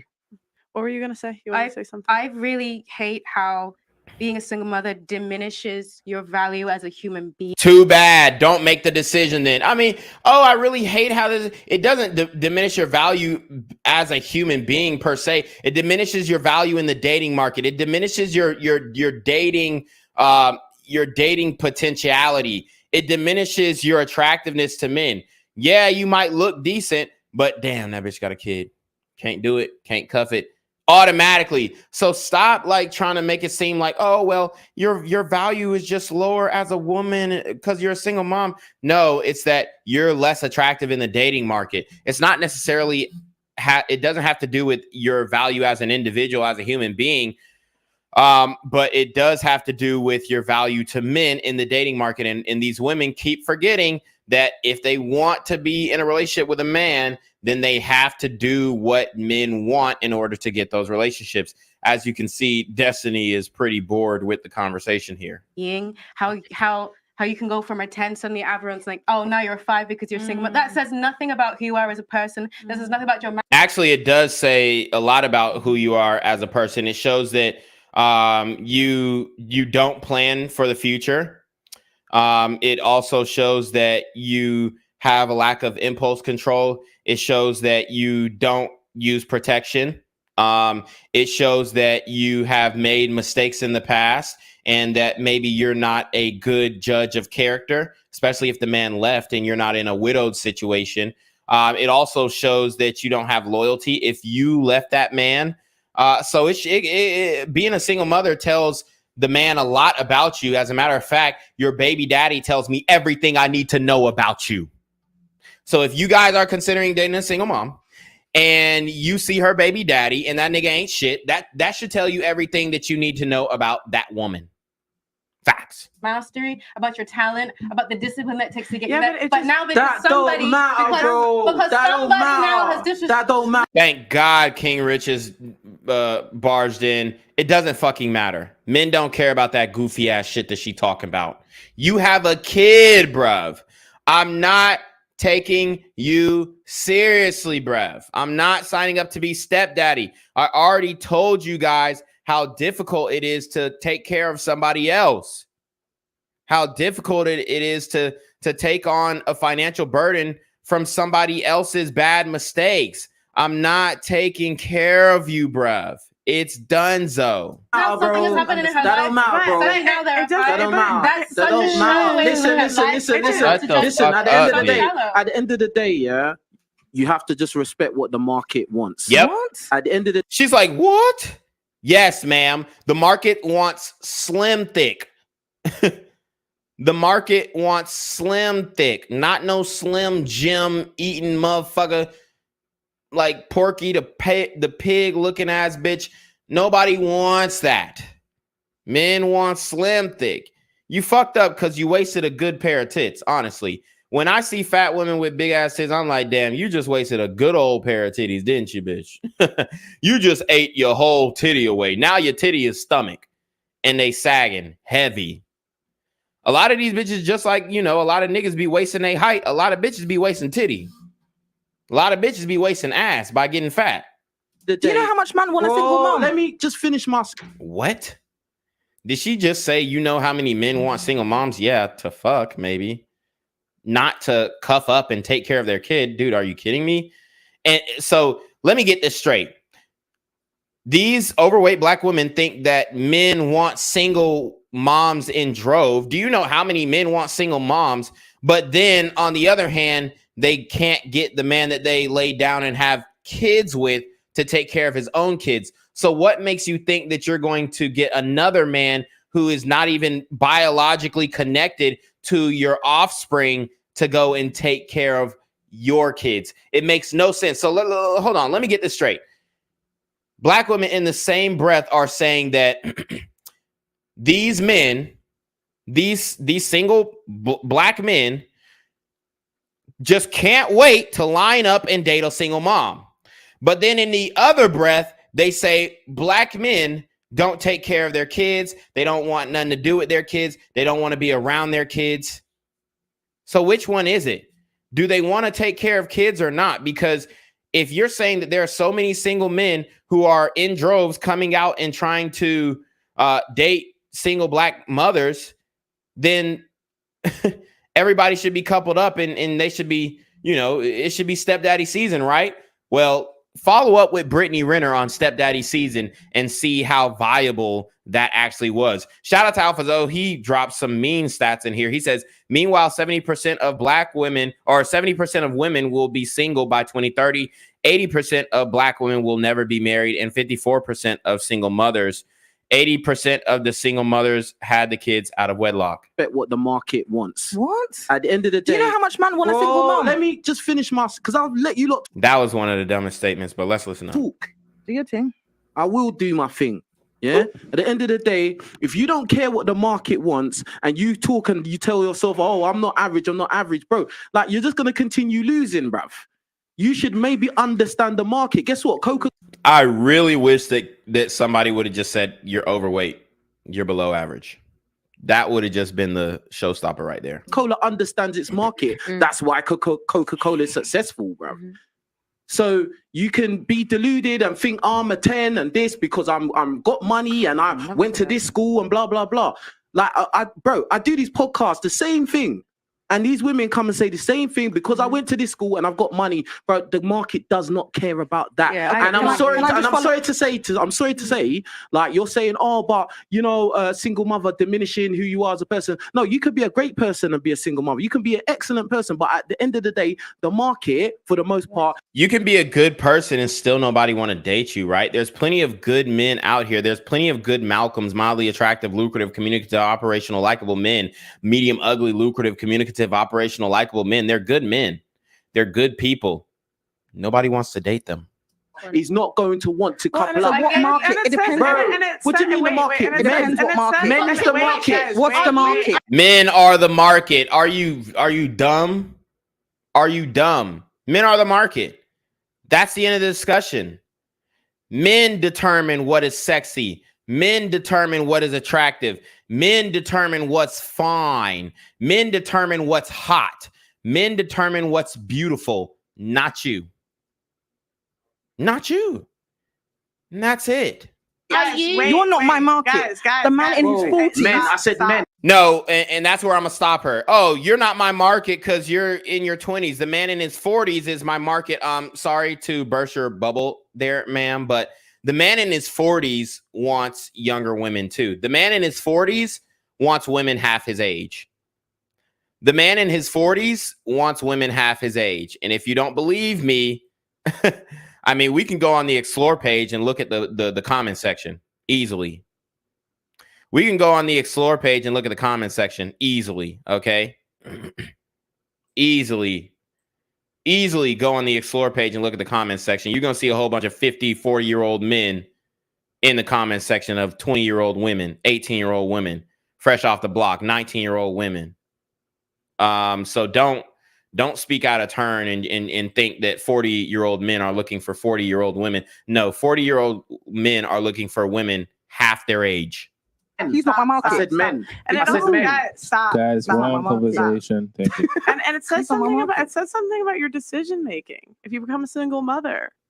Are you all right? Do you know what? Do you know why I became a single mother? Disagree. Yeah, That's uncalled for. You don't know what I experienced. You don't know what I experienced as a married woman to make a choice to be a single mother. It's either you don't. It's either you don't pick the right guys. Oh, it's something about your decision making. Right. Maybe you don't pick the right guys. So abusive women that choose lovely, amazing men that just decide to be physically abusive because I chose that. Yeah. Is that what you're saying? Say that again. So I chose to be a single divorcee because of an individual's choice to be violent. Is that what you're... So she's basically saying that, hey, I chose a man, the guy wasn't violent, and then he turned violent in the relationship. That's very rare. Very rare. I would also ask her, since she's built like a linebacker, how much were you participating in that violence? How much were you reciprocating in that violence? Because a lot of women like to talk about the man was abusive, but then they egged it on and then sucker punched him when he wasn't looking. And then when he decided to hit their ass back, now it's a problem. Okay. It was your choice to get in a relationship with him. Oh, because I did see his psyche. It's like life turns out better if you take accountability for your choices. Sometimes, what accountability are we putting on the man? I disagree. The abusive man made her the single mother. So where is the accountability for him? An abusive man, he's wrong. I agree with you. Okay. But where do we take accountability for the fact that you pick the men? So maybe sorry, Pearl, can I have to say I disagree with you there. I definitely disagree with you there, and I'll tell you why. Look, I'm 38. I'm not a young girl. I've been married and I've been 38, married and divorced. I mean, you can't make this shit up. Now she's engaged again. The success rate of second marriages are even lower. I believe about less than 40%. So good luck with the second marriage. Divorce. I've got experience. I've had a kid. I've been there, I've done that. So if somebody gets married at a young age, right? They're young. So remember that she has a kid. So she's setting an example for her son and her daughter on this podcast. Listen up, how she handles herself. Right. So they're not that clued. Right. Look, let me start from we always talk about the problem, but we never ever get to the core of why that problem occurs. But everybody's young. So everyone's young. No, wait. As a young girl, I'm sure you'll all agree with me, okay? As a young girl, we are brainwashed. We are sold a fairy tale, right? We are all thinking, oh, we're going to wear this white dress. And men are sold a fairy tale too. Men are sold the fairy tale that if you just be nice, if you just be chivalrous, if you just hold the door, if you just pull out seats, if you just be a good man, if you just be, happy wife, happy life, right? Then everything's going to turn out well. You're not going to get divorced great. Nobody's going to take your money. You're not going to have gold diggers. You're not going to run into women who cheat on you, all this kind of stuff. So men are sold a fantasy too. So don't give us that bullshit. Oh, women are sold a fantasy and we believe so much in the soulmate myth and all this other stuff. No, ma'am. No, ma'am. We're not going to let you get away with that because men are sold a dream too. And we get our dreams crushed very quickly. We're going to get married. We're going to be in love. No, we shouldn't have been taught that.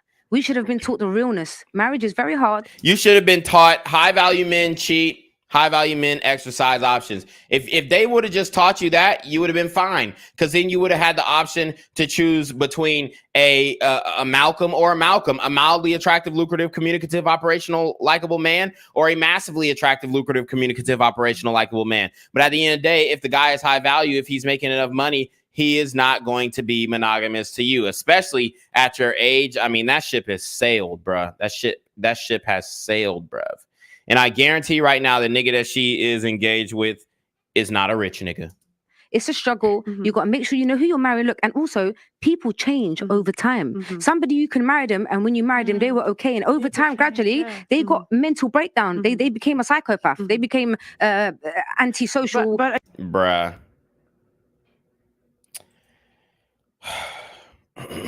People really don't be changing like that. I know they like to say, oh, people change. It's bullshit. That's bullshit. People don't change that drastically. Okay? A tiger doesn't change its stripes. Okay? You need to stop with that bullshit.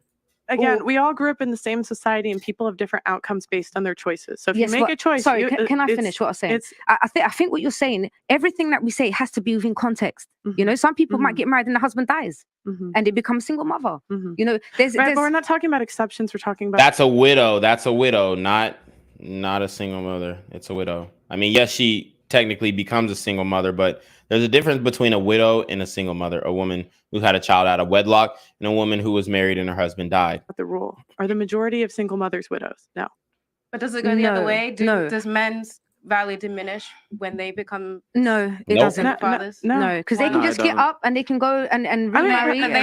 Personally, for me personally, I'm not into the guys with kids. Yeah, so that's a good point. I mean, men's value, kinda. I mean, I guess kinda, but at the end of the day, these niggas be having multiple baby mamas. So as you guys can see, it really doesn't diminish. Like, the women don't really care. They'll still date these guys.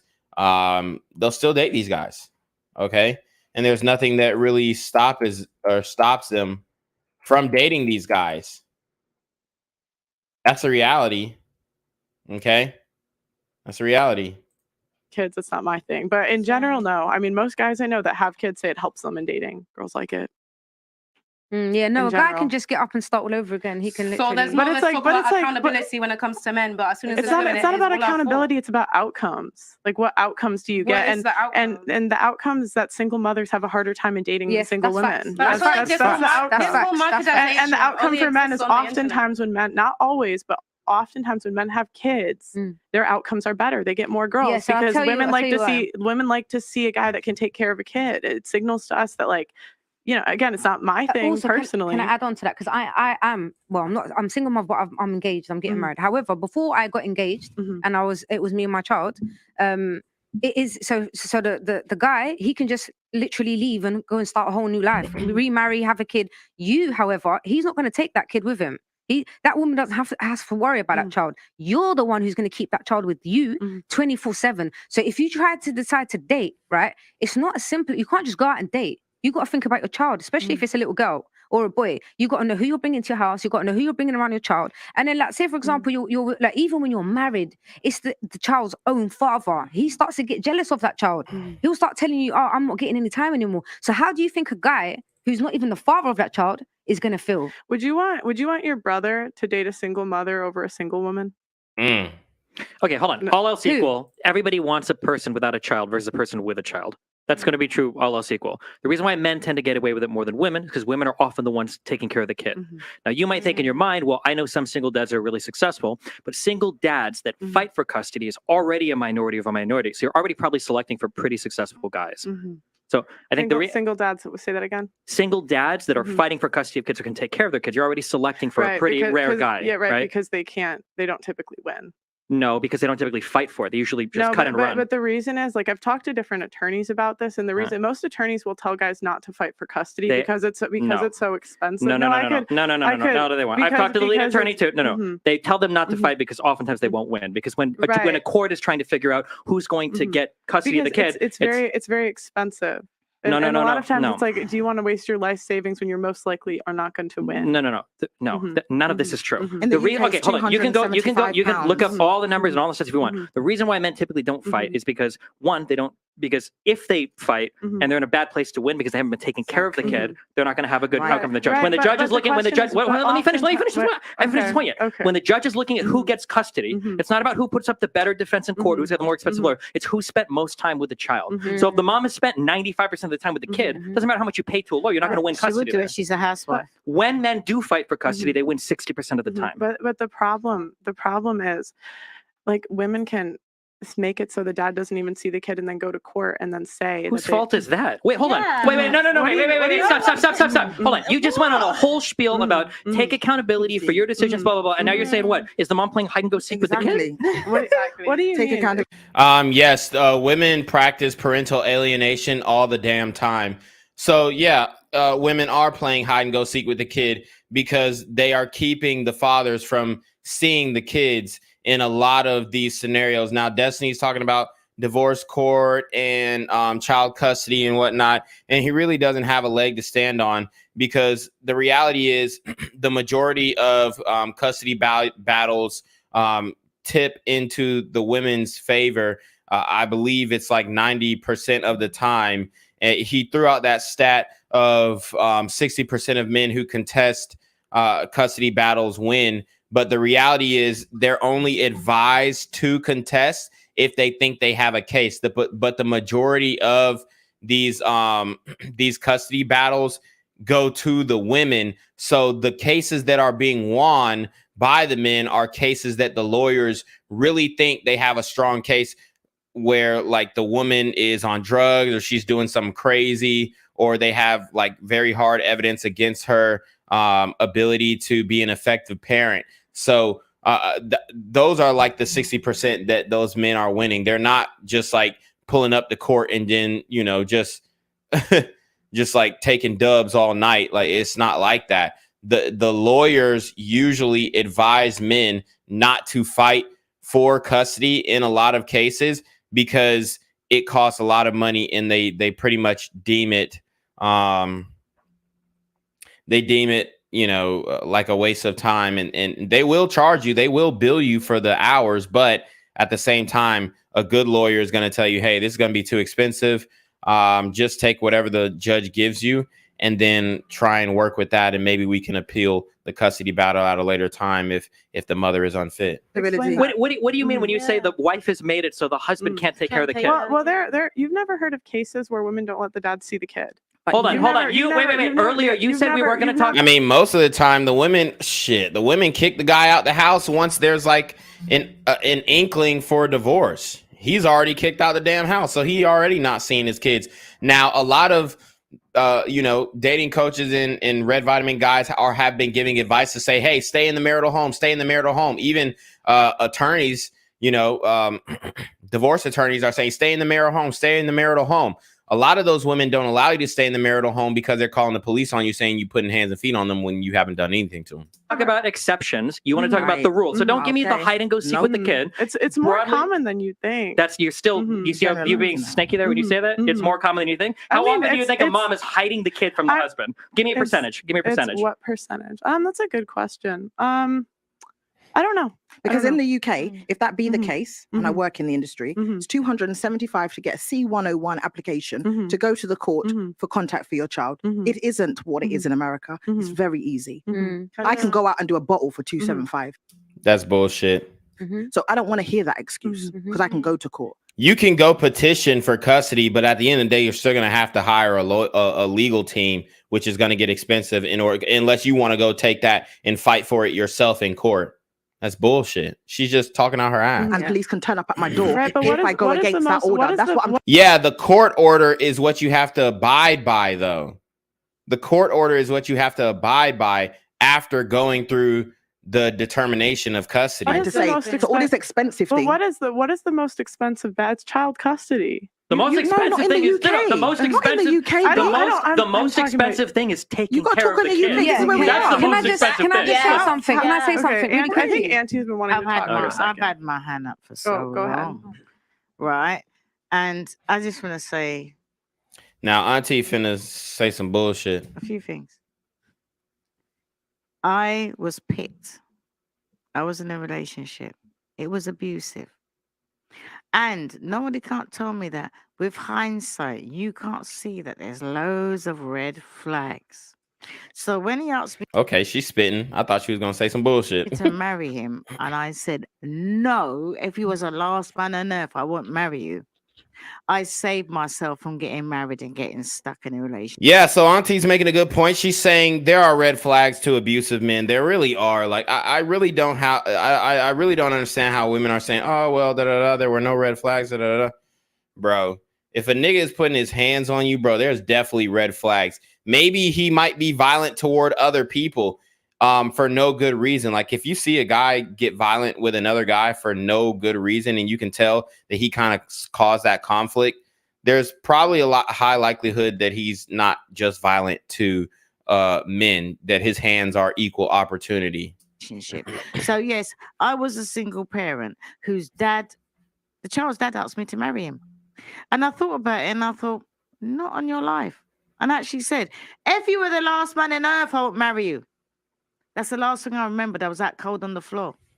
You know why? Because I couldn't imagine myself. My mum and dad were married, and I thought to myself, this guy, I got into it. This guy picked me. I never picked him. This guy picked me. Actually, you did pick him because you opened your legs for him. So, like all this, oh, I didn't pick him. Yes, ma'am, you did. You opened your legs to him, so you picked him. Got into a relationship. It was abusive, and I thought to myself, the last thing I need is to get married and tied to this man forever. So if I knew that there were red flags before, I could have turned around and said, oh yeah, you know what I mean? I want to get married. He proposed to me, had the ring, one knee, everything. I could have said, yeah. Then I would have been stuck in an abusive relationship as a married woman. And then I would have got divorced and still been a single woman who'd been married before in an abusive relationship. But I decided no. So shout out to Ramir Dubois. He says, futile. She claims domestic violence. Just look at how he drives. Is he easily triggered toward road rage? How does he treat waiters and waitresses, et cetera, et cetera? There are many ways to tell. Yeah. I mean, you think Tina Turner couldn't tell that Ike was going to beat the shit out of her when she saw him deal with all those other artists? And I mean, come on, dude. Come on, man. Come on. Too many women out there, they think, you know what? That will go by. They see a red flag. Oh, that's nothing. They see this. That was nothing. Yeah. And then they go along with the, oh yeah, let's get married. Now, I could have gone along with it. Blinded by love. Everybody was like, yeah, on the outside, you two are together. It's working. He drops you shopping. He picks you up. He takes you here. And I can't even confirm that, you know, Buddy actually put hands and feet on Auntie. We're just giving her the benefit of the doubt. But was there a police report? I don't know. So he takes you there. But I knew in my heart that he was abusive. Nobody couldn't see it. And I decided that rather than get... I mean, what does she mean she knew in her heart? Either he put hands and feet on you or he didn't. Caught up in the great big wedding thing. Knock it on its head. So when women are talking about they're not average, as a single parent, I had to be different. I had to stop going out there and thinking to yourself, you know what? I need a man. I didn't need a man. I know what I needed to do. I made the choice. I needed to look after my child. I needed to make sure I didn't have any more children. I needed to make sure that I become a positive role model for him and make sure that he had male mentors out there. Facts. So much so that eventually when I got back to the first man that I was in love with, by the time we got back together again, he was a single parent. He was willing to take me as a single parent. Yeah, and that's a good point. Single parents date single parents. Single parents date single parents, but a lot of women don't want to do that because they don't want to have to share their resources with another man's kids. Because when a single parent dates a single parent, the man wants to see that you're invested into his kid just like you're invested into hers.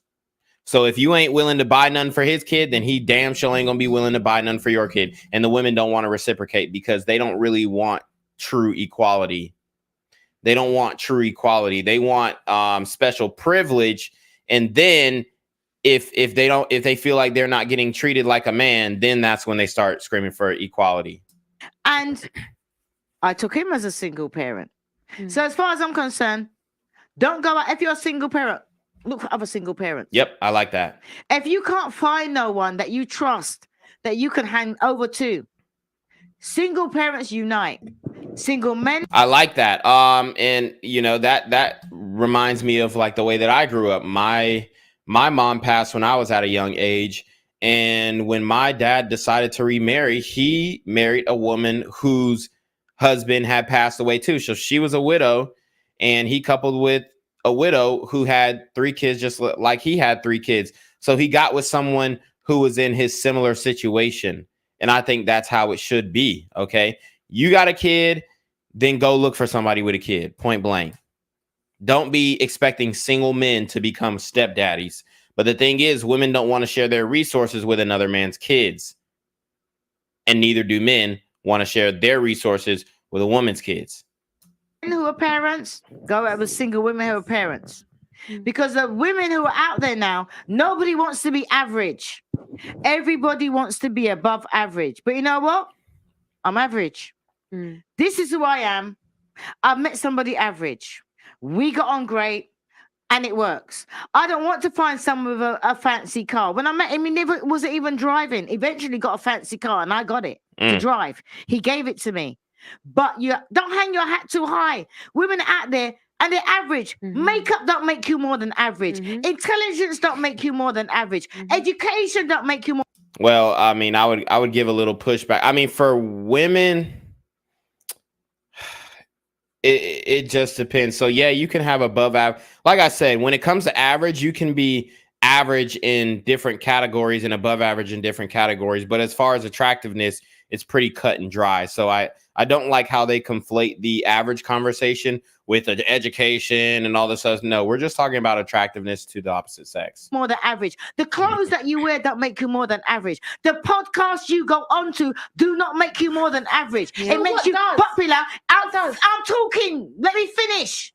Let me finish. Let me finish. Here we go. Let me finish. I can't expand if I don't finish talking. Not because I'm English. I'm Caribbean. I'm not African. So shut up and let me finish. Woo! So basically Esther was saying something in African and she was like, I'm Caribbean, and Auntie said, I'm Caribbean, I'm not African, so shut up and let me finish. And that actually triggered a lot of people in the room. Finish on it.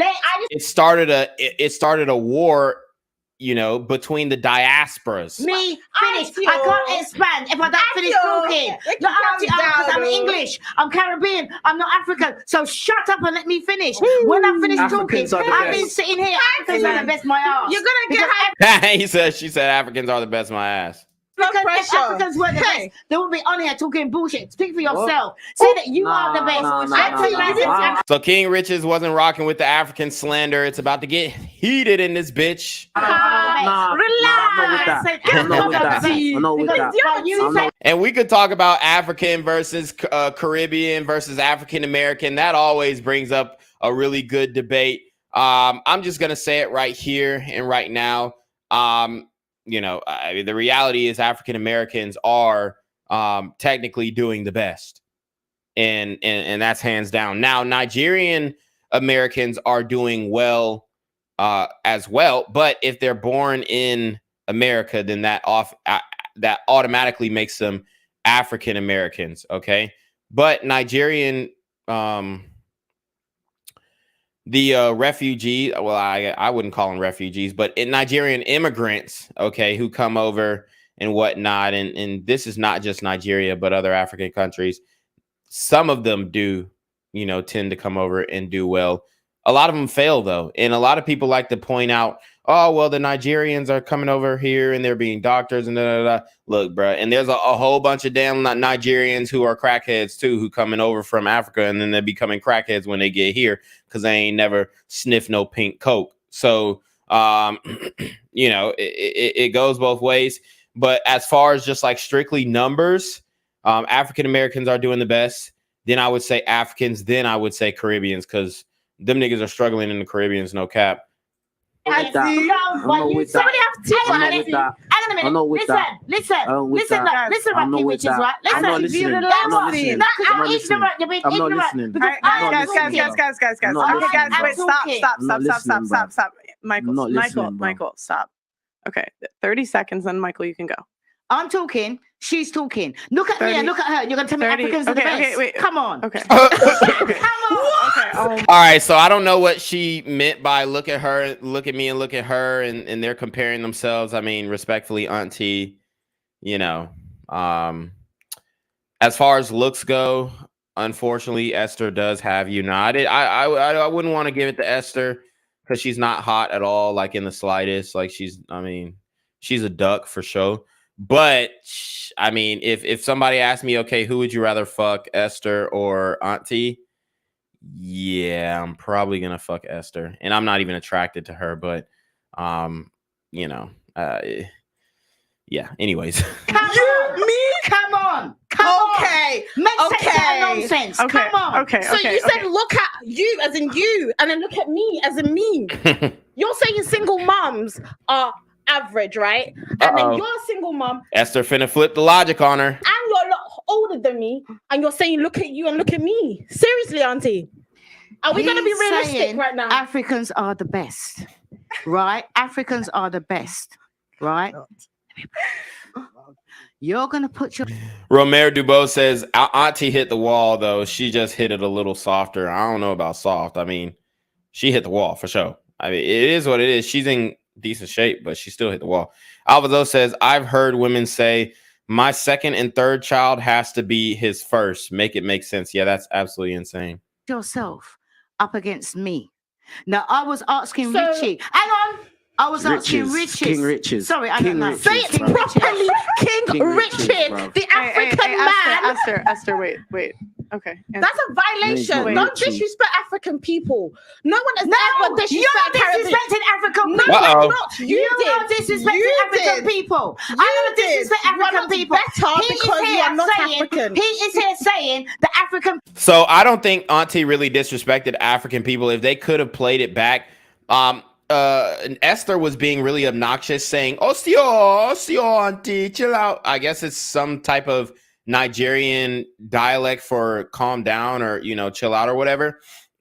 And then Auntie was saying, I'm not African, I'm Caribbean. So she was basically saying, I don't understand that bullshit that you talking because I'm not African. It's just like if, you know, I'm having a conversation with a Hispanic man and then, I mean, I understand Spanish. So, well, I'm having a conversation with a Portuguese man and, you know, we're going back and forth, and then he starts saying some shit in Portuguese. Then I'm gonna be like, nigga, I'm not Portuguese, I'm not Afro-Brazilian, I'm African American, so let's speak English here. And that's all Auntie was saying. She wasn't trying to say that Caribbeans were better than Africans. She's saying, I'm Caribbean, I don't understand that bullshit you saying, let's speak English. And then it got to, and then Esther said, oh, well, you're better than Africans. Da, da, da. Well, King Richez said Africans are the best because I think he misunderstood what she was saying as well. And then that's where, you know, it went off the rails. Are the best, right? I'm not disputing his point of view. I'm going by what's on the stage. And I'm saying, look at you, right, with your knowledge and your Africanness, and look at me, and you're going to tell me that Africanness is crazy. Africans are the best. I'm not saying that what he's saying is wrong. I'm saying talk about what we've got here. Talk about the sense. Talk about the brain work. Talk about the educational and the professional speaking. Okay, we have heard. Come on. Okay. All right, I'm gonna take a second to read super chats. I'm sorry. Okay, guys, like the video, subscribe to the channel. And especially like that is the most important metric that YouTube uses to push out this content. So Saint Steer, Diaspora Wars UK. Diaspora Wars UK is what that super chat said, Pearl. NSK, Destiny misquoted the lead attorney. Pearl is right. I watched that entire stream, plus others for the lead attorney where he breaks it down. Go watch the lead attorney for specifics. Saint Steer, have them shed their ego. Auntie, Steve, why are you listening to the chick with the blue hair about masculinity? It's all Jeram's fault. Sipping on sweet I'm gonna wait till there's a chat where they basically point out the woman's weight and her being below average. Then after that, we're gonna skip ahead. Delicious single mother tears. JB Quinnen, the fragile rock is dispensing misinformation. See Dumbledore. Destiny, you are clueless as a top 1% man who also has a Juris Doctor and has spent well over $150,000 in court fees over my kids. You have no idea how family law works. Pray that you never find out. Caleb, it's obvious Pearl goes whenever Destiny is getting a banger clip to distract people. Alexandria. Yeah, the what Pearl does like this verbal cue, and I don't think it's intentional, but this is something that I learned in communications class. There are verbal and nonverbal cues that show people that you're actually listening to them, and Pearl does a verbal cue. Well, it's really like damn near onomatopoeia ad-libbing where she's like when somebody's talking, like when they're talking directly to her and she's trying to, I'm not saying she's trying to act like she's listening, but she's listening, but she listens by you know what I'm saying?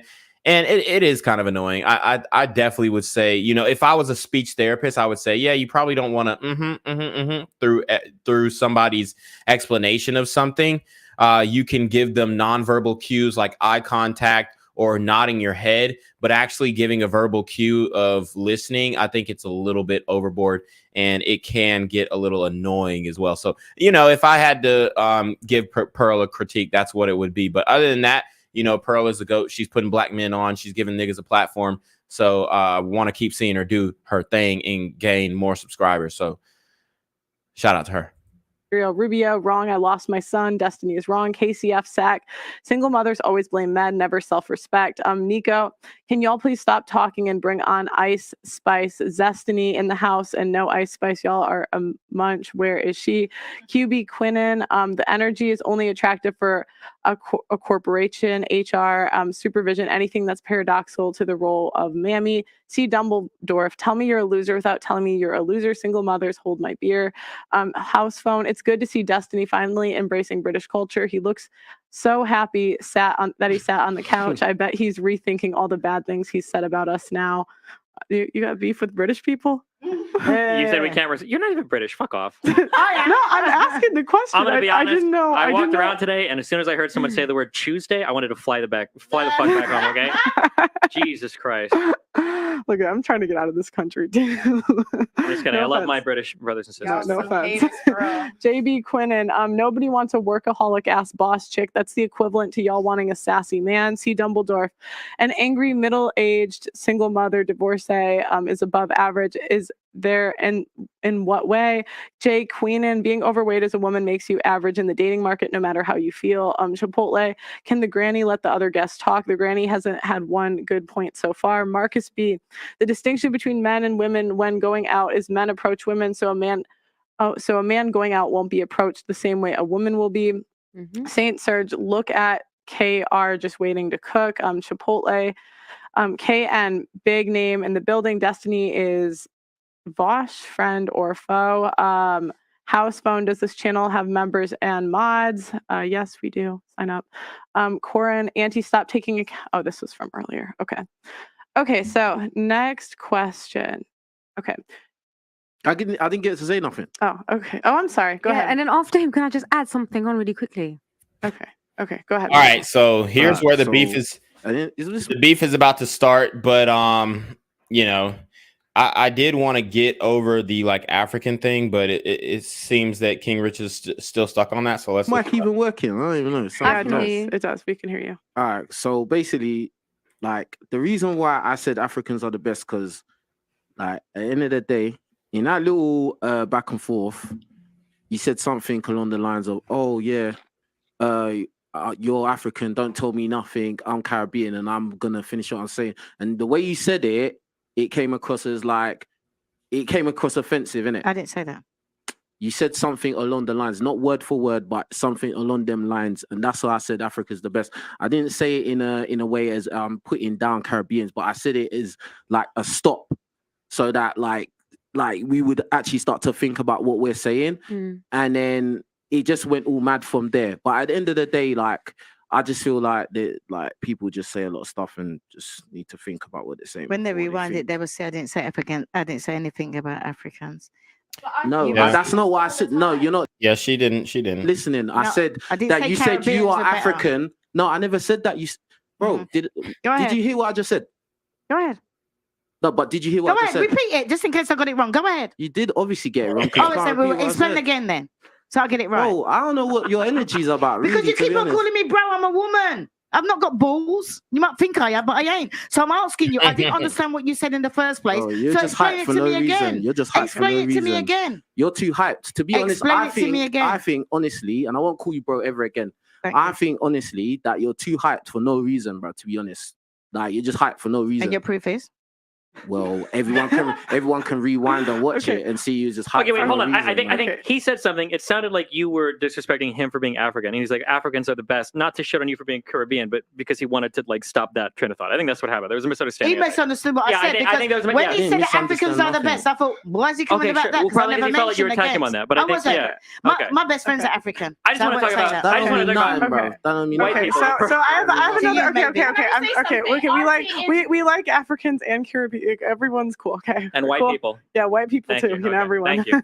I just think people. I'm Irish. Everyone Irish. needs to just be careful how you speak because people will take offense. Like if you say things in a certain type of way or anything like that, people will take offense. Especially Caribbean people. Maybe people need to listen. No. Everyone needs to be careful what they say. They need to be careful. Be careful what you say. Okay. Nah, because can't overpower me. Listen, we're not going to that last time. This is a different podcast, Esther. Get over it. Get over yourself, Esther. This is a different podcast. Stop bringing up the past.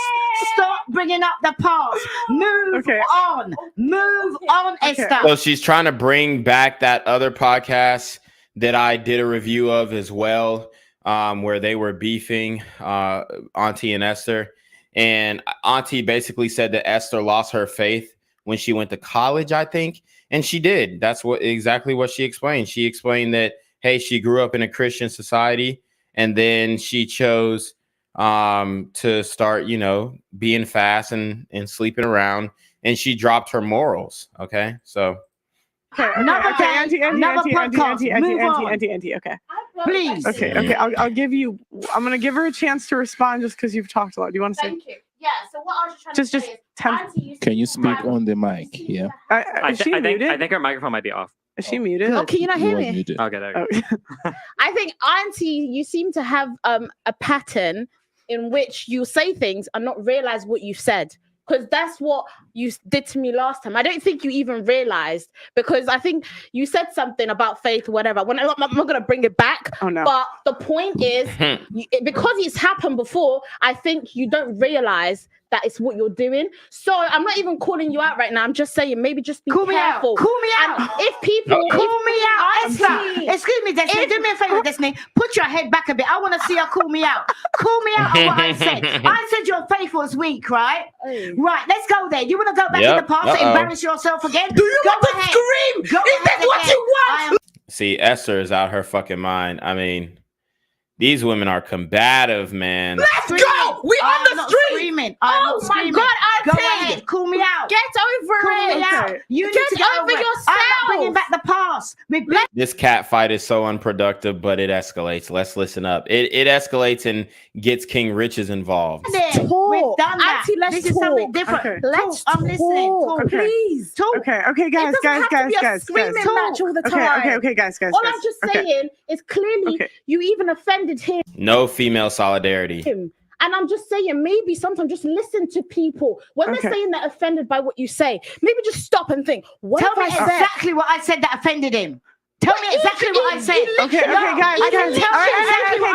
guys. I'm gonna, guys. Esther, stop, Auntie, stop, Esther, Auntie, stop. Okay, we're gonna talk about anything else. Wait, can I do a thing on the average thing real quick? Because we were talking about that for real. Fine. Okay. Fine. Yeah. Can I add after you one bit I was gonna say? Well, it's not my show, so whatever's allowed. Okay. So the reason why when somebody calls somebody average, that's usually perceived to be an insult, right? I think we hear it that way, we give it that way. Nobody's ever told somebody that their average is like a nice thing to say to somebody. Now we can say that. I mean, that's debatable. You got people say, hey, he's got an average jump shot, but he's got, wicked hops. Like I said, average is about categories. You can be categorically average in a specific thing, but you could be above average in something else. You could be below average in height, but you could be above average in income. So it's on a spectrum, but in some things trump the other. But like I said, it just depends on what category you're talking about.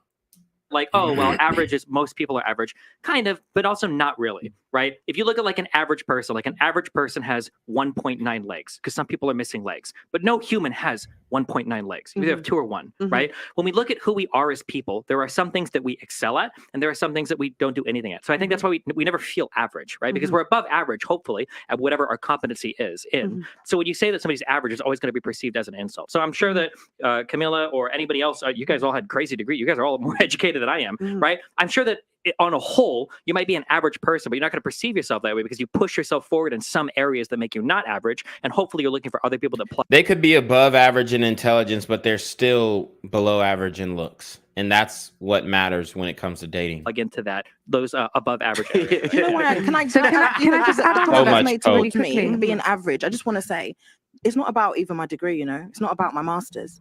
It's about what I've overcome. You're average because you're fat, bro. You're below average. I don't understand why she doesn't understand this. Ma'am, you tucked about 50 pounds of stomach into some high-waisted pants. You're overweight.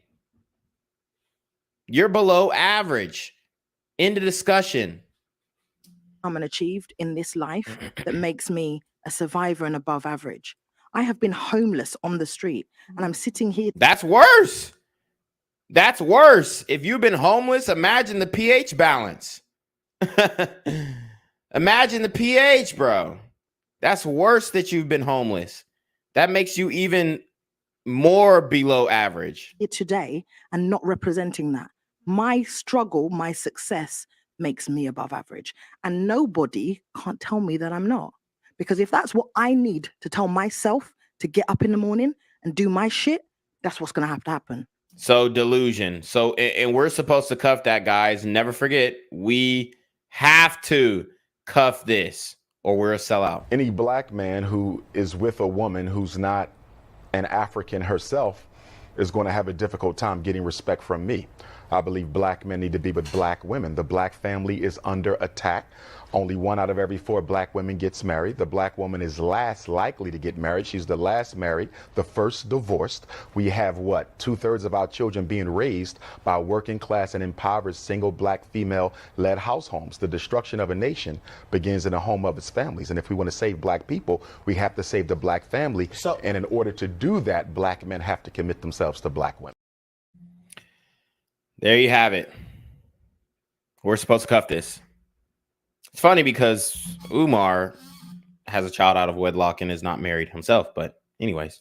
That's all well and good. Okay, can I say that, please? One second, I did want to say something. Hold on, bro. Like, hold on, bro. No, listen. One second. Listen. Let me. One second. No, it's not. Now you see King Richez finna beef with the white bitch. Here we go. Shut up. Stop. Don't listen. I never disrespect you. Do not disrespect me because I will not tolerate disrespect from no one. I'm not them, bro. What do you mean? You disrespected me, so I've got a reason. Don't talk to me like that, bro. Stop. Who the fuck is this bitch talking like? Who the fuck does she think she is, man? You a 50-year-old woman, bruh. Niggas will slap fire out your ass. This shit is crazy, bro. And this is why, you know, bro, the fact that she feels so confident to be talking to a man like this is bewildering. It really is. It really is, y'all. The fact that she feels so confident in talking to a man like this is insane, y'all. Stop. I just told you to stop. I just told you to stop talking. Guys, I was going to give you a chance, but you can't. Come on. Wow. 30 seconds. Go. Wow. 30 seconds. And then you... 30 seconds. She just can't stop talking. Nope. Stop. Go. Anyway, I can't remember. She just threw me off. Okay. I can't remember. Okay. It was just so funny. Okay. Like, Okay. like, I don't know what's going on. We were talking about average. We were talking about being average. It was an average conversation. It was an average conversation. Guys. All right, cool. Okay. Oh, wait. Hold on. Guys. No. Stop. Listen, guys. Even Blessing can't get control of these hoes. This shit is crazy. Let's see. Shout out to Romero Dubois. He says Pearl doing good content. Yes, she is. Alphazo says, but men's supposed to wife that. Right. Alphazo says easily offended and ready to embarrass. Yep. He says a C is a passing grade. In grade only modern day women have a problem with average when most of them are below average. Facts. Guys. Oh, this is what they want. Oh, stop it, King. Stop. Leave it. Like they want the men to stop, but when the woman keeps egging it on, then it's not a problem. The mics are off now. Guys. This is what they did to me on the Overdose podcast when Blaze tried to get at me. Like she was talking all that shit to me, but then when I flipped it back on her goofy ass, then I was a problem. Guys. Yo. Who the fuck is this bitch talking to? Talk about some relax yourself, bro shit. The fuck? All right, guys. Okay. All right. Thank you. The first rule of the podcast, don't interrupt the host there. We're not going to tolerate that no more. If that happens, you got to go. Thank you. Yeah. Are we all Okay. cool with that? Okay. All right, cool. Thank you. And no disrespect stuff either. Thank you. Okay. Wait. Okay. No. No, bitch. No. Stop. Okay. Thank you. We're gonna go on to the next question. All right. So I'm gonna leave. Okay. I'm not gonna tolerate disrespect. So she's leaving now. She's Frank Castling herself because she's not gonna tolerate disrespect. Watch how this goes down. Might be your platform, but respect people Okay. when they come on your Okay. platform. Okay. Goodbye. Go. See, she didn't expect Pearl to say go. She didn't expect niggas to want her to get the fuck out of there. Okay. Because This is a 40-year-old woman. Y'all heard what she said under her breath? She talking about catching a case. Listen up. This is a 40-year-old woman. She talking about catching a case. Bitch, this is a 40-year-old white woman talking about catching a case. Bitch, what the fuck? Who are you talking? Who are you talking about? Catching a case with who? Catching a case? How? You finna do something to somebody? go. Okay. Because She said, catch a case up in this space. Bitch, you'll get the fuck slapped out you. This is why, man, a lot of these hoes, they done got out of pocket, bro. They think they can just talk however the fuck they want. You know what I'm saying? Pearl need to have a couple dyke bitches on staff to straighten that out. Get some straightening in this motherfucker. Listen, mind yourself, bro. You know what? On the rebound. Yeah, okay. On the rebound. Okay. On the rebound, bro. On the rebound. Be careful when you talk to I people. disrespected You don't you. know who you're talking How to. did I disrespect Be you? careful. If How did I? You don't know who you're talking to. Bitch, who the fuck are you? You're a nobody. You're a nobody. You're 40-year-old single mom with a kid beefing with a young man. Beefing with a man half your age. Fuck is she talking to? That's who you call me, bro. And then he said, I call everyone bro. I have a show here and I call everyone bro. So that's why she's angry. She's triggered about being called bro. Ugly ass bitch too. She ugly as fuck. Like she not even cute. She got some weak ass mascara on. Oh my god, bro. Or how they say in the UK, oh my days. Oh my days. This bitch is busted, disgusted, need to get thrusted. Like, oh man. I mean, honestly, bro, like she really deserved to get the shit slapped out of her. I ain't even gonna cap. Niggas deserve to put the pimp hand of righteousness across her face, bro. You're angry because I called you. Yeah, she don't like it that he laughing at her, but I bet she won't do nothing to my bro. I bet she won't get up in his face like that. Yeah, she can stand up all she want. Just make sure you social distancing, bitch. Just make sure you keeping that social distancing. Okay? Bro, I called the auntie bro and she's right next to me. No, auntie hates it. Auntie hates it. Wow. Auntie's told you long time. I'll hit you on the rebound. Auntie hates in it. here on the podcast, but it's the streets as well, bro, innit? She said in the podcast, but in the streets as well, bruh. This is a 40, damn near 50-year-old woman talking about getting active in the streets. Like she gonna spin the block. Dude, King Richez will kick your ass, bitch. And he'll kick the little niggas that you send to spin the block ass too. Like, what is she saying? Like, do she know niggas who are bigger than King Richez? He's a big nigga. You think you just finna send ops at him? No. Even the ops got a brain. They gonna be like, damn, that nigga big as fuck. You know, I'm straight on that. Like, and then she talking about she from the streets. All the OGs that you knew from the streets are washed up, ma'am. All the OGs that you knew, you know, they're donezo. Them niggas, they done hung up their street card a long time ago. These niggas ain't active. These niggas can't get no hands on no pressure like that. These niggas can't get they hands on no substances like that. These niggas don't got plugs no more. These niggas don't got hitmen on call. These some old ass niggas who was, you know, doing goofy ass bank heists in the 60s. The fuck that got to do with a real hitter right now? She ain't having no damn motion in the streets. Don't no bitch dressed like this have no motion in the streets. I'm gonna tell you that right now. Don't no bitch dressed like this have no motion in the streets. She don't got no damn motion in the streets. The fuck is she talking told about? you long time. Auntie hates We're it. in here on the podcast, but this is streets as well, bro, innit? Mind yourself, bro. Mind yourself. Yeah, you're damn right. You're damn right. He said she a super thug, man. I would have cussed that bitch out. I would have said, shut up, bitch. I would have said, send them niggas then. Send them niggas then. Swear to God. Swear to God. Okay? Like, these bitches be trying to talk tough. Like they got hitters. Like they got niggas who will die about them. Yeah, see if they about to die then. See if them niggas really gonna die about that. How about that?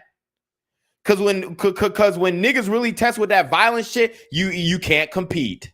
When niggas really get on that violent shit, you can't compete. So she over here talking about putting a hit on this man, King Richez, on live like television. Basically, YouTube is a new TV.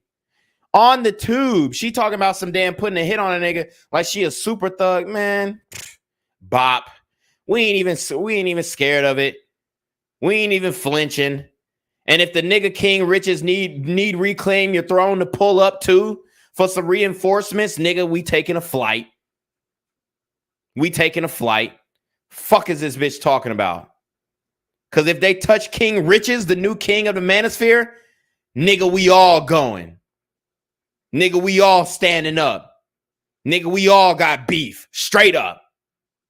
Straight up. All right?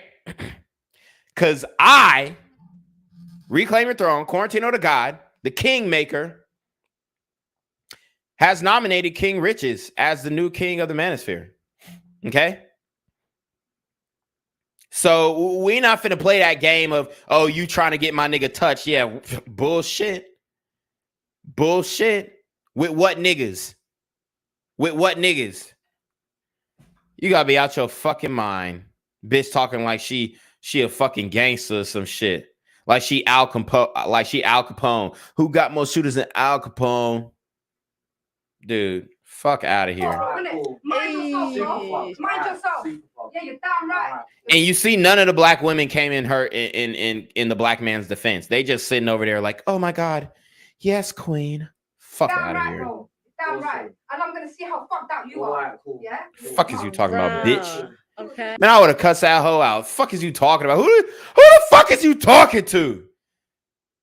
Man, I ain't gonna lie. Like King Richez, he really chilled out on this one.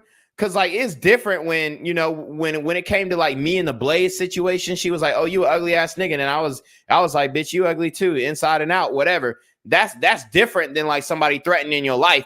If she would have came out and said, oh, we got shooters, we got niggas who do da, bruh, I would have turned up on her ass. I would have turned up on her goofy ass. Hey. Disrespect. Because I call everyone bro. Listen, don't call me bro, I don't know you. So that's what we have to say, though. That's what we have to say.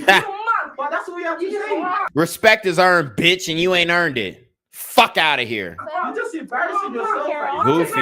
I don't. Do you know something? Yes, you're embarrassing yourself. You're a 50-year-old woman, like screaming at the top of your lungs like a fucking goofy. Right? Do you know something, right? Excuse me. Excuse me. What's your name? Hello, young lady. What's your name? Bruh. T. She's not young. That bitch is old. Do you know what I'm gonna do for the first time ever? I'm gonna fucking follow you. Don't nobody give a fuck, Auntie. You was talking too much. Now Auntie rolling with the ops, bruh. Fuck out of here, bruh. Fuck out of here, bruh. All right, now Auntie might need some straightening. Now you rolling with the ops, and this bitch just threatened King Rich's life. So this is why black men are SYSBM. This is why black men are MGTO dub. This is why black men are passport bros, because even our women ain't backing us. Now I get it. She didn't like being called bro by King Richez. You know, I wouldn't call an elder female a bro, but he calls everybody bro. He's already said that. It's just the way that the young group talks and whatnot. But it does not warrant this reaction, because women will call men bro all day long. And then if a man says, hey, don't call me bro, they're going to be like, what you mean, bro? So I don't want to hear that shit. Bro has been a normalized term of endearment. So I don't know why they're tripping. But at the end, like, don't nobody give a fuck to Auntie leaving, bro. Okay, then bye. You was saying a whole bunch of bullshit anyway. Niggas don't need your input. At this point, you rolling with the ops. If you're literally rolling with the ops, how can you fucking be trusted, bro? How can you be trusted? She's literally rolling with the ops on this one. This bitch just threatened King Rich's life, talking all types of gangster shit. Man, this is why you need a dyke bitch on your team, bro. Because I would have had my dyke bitch put hands and feet on that hoe straight up. We would have got that bitch straightened right then, right there. Once she stepped out the apartment, straighten her ass out. Shout out to Alpha though. He says at the end of the day, all we have is us, SYSBM, and Reclaim Your Throne. Facts. Alpha though says girls love to threaten and claim how their simp white knight orbiters will beat you up. Exactly. Like, okay, and what happened when we put pressure on them niggas? Yeah, they ain't think of that. What happened when the pressure get put back on them niggas? Okay. What happened when my hitters are stronger than your hitters? What happened when my niggas got more shivs than your shivs, bruv? Huh? What happens then? Now you're gonna be a single mom again, and you gonna become a widow. Cause we putting niggas down over here who threatening our lives. And if King Richez need backup, shit, we bringing backup. Fuck is you talking about? We're going over the pond. We going over the pond, bitch. Cause you ain't finna act like you just some fucking mob boss and you gonna put a hit out on my nigga King Richez. Yeah, bop that. We rebuke that shit. We rebuke that shit. You're not finna be talking all gangster and all hard and shit. Like you know what I'm saying? Fuck no. Bitch talking like she John Gotti. Bitch, you ain't no fucking John Gotti. You ain't got no motion in the streets. You got two old niggas at an Irish pub. Fuck out of here. Do you know what I'm going to do for the first time ever? I'm going to fucking follow you. Leave then. See you later. Jesus. Fuck is you talking about? I asked to speak before. Give no fucks. Okay. Look at. Nobody give no fucks. Your issue. Stop. You're doing it again. Okay. Oh my god. Oh my god. Freaking. I would have stood up. I would say, what bit? Like, bro. Wildin'. She talking to this nigga all types of ways. Matter of fact, you know what? I like the sit down approach. But I definitely would have said, all right, then. If you want to go there, all right, then. Like, I would have called her out her name. Had to. Dumbass little hoe. Something, bro. Something. Old ass cunt. Something, bro. You're oh my god. Fuck is she talking to? Why are you making Blessing. Because you're a mom. That's why you're a fucking mom, bro. Oh my. You're lucky we're in there. I'll smoke you myself. Smoke you yourself? Bitch, what? She said she literally threatened to smoke this nigga. Listen up. Bro. That's why you're a fucking mom, bro. Oh my. You're lucky we're in there. I'll smoke you myself. You dickhead. What, bitch? You prick, bro. Wow. What is this hoe talking about? Wow. You'll smoke him yourself, bitch, and try it. Try it. That man, King Richez will fucking destroy you. King Richez will crack your skull, little bitch. Dude, need I remind you? That bitch don't want these hands. That bitch do not want these hands, bro. She literally talking like she was finna put hands and feet on King Richez. Need I remind you, King Richez is beating up niggas out here? Niggas, white boys. King Richez is giving that pressure to niggas at the park. The nigga ain't even in a ring. He's fighting on concrete. The nigga is giving pressure to niggas on concrete, bruv. Bro. And this is another nigga. King Richez will do you even dirtier. He got the defense. He training and boxing. Y'all see this? What? Ducking shit. Not getting hit once. And he's not allowed to throw punches in this drill. He's not allowed to throw punches. Bitch, you think you gonna get the upper hand on King Richez? Fuck out of here. And if we need to come over the pond and handle that, we might have to. Because you're not just finna be making open threats on the king of the Manosphere. Fuck is she talking about? Put some respect on this nigga's name, bruh. This drill, he can't throw punches. This nigga's not getting touched. Face not getting touched. Punches is grazing. Uppercuts thrown, dodged. Fuck is this bitch talking about? We run faster than you, bitch. On the curved treadmill. Wait till my niggas start running. We run faster. We'll run through your goofy ass. We will run through your old ass. The fact that she really thinks that she could put pressure on King Richez is absolutely insane. Pressure from who, bitch? Pressure from what? We on the heavy bag. We're on the heavy bag, dog. Look at the nigga's wingspan.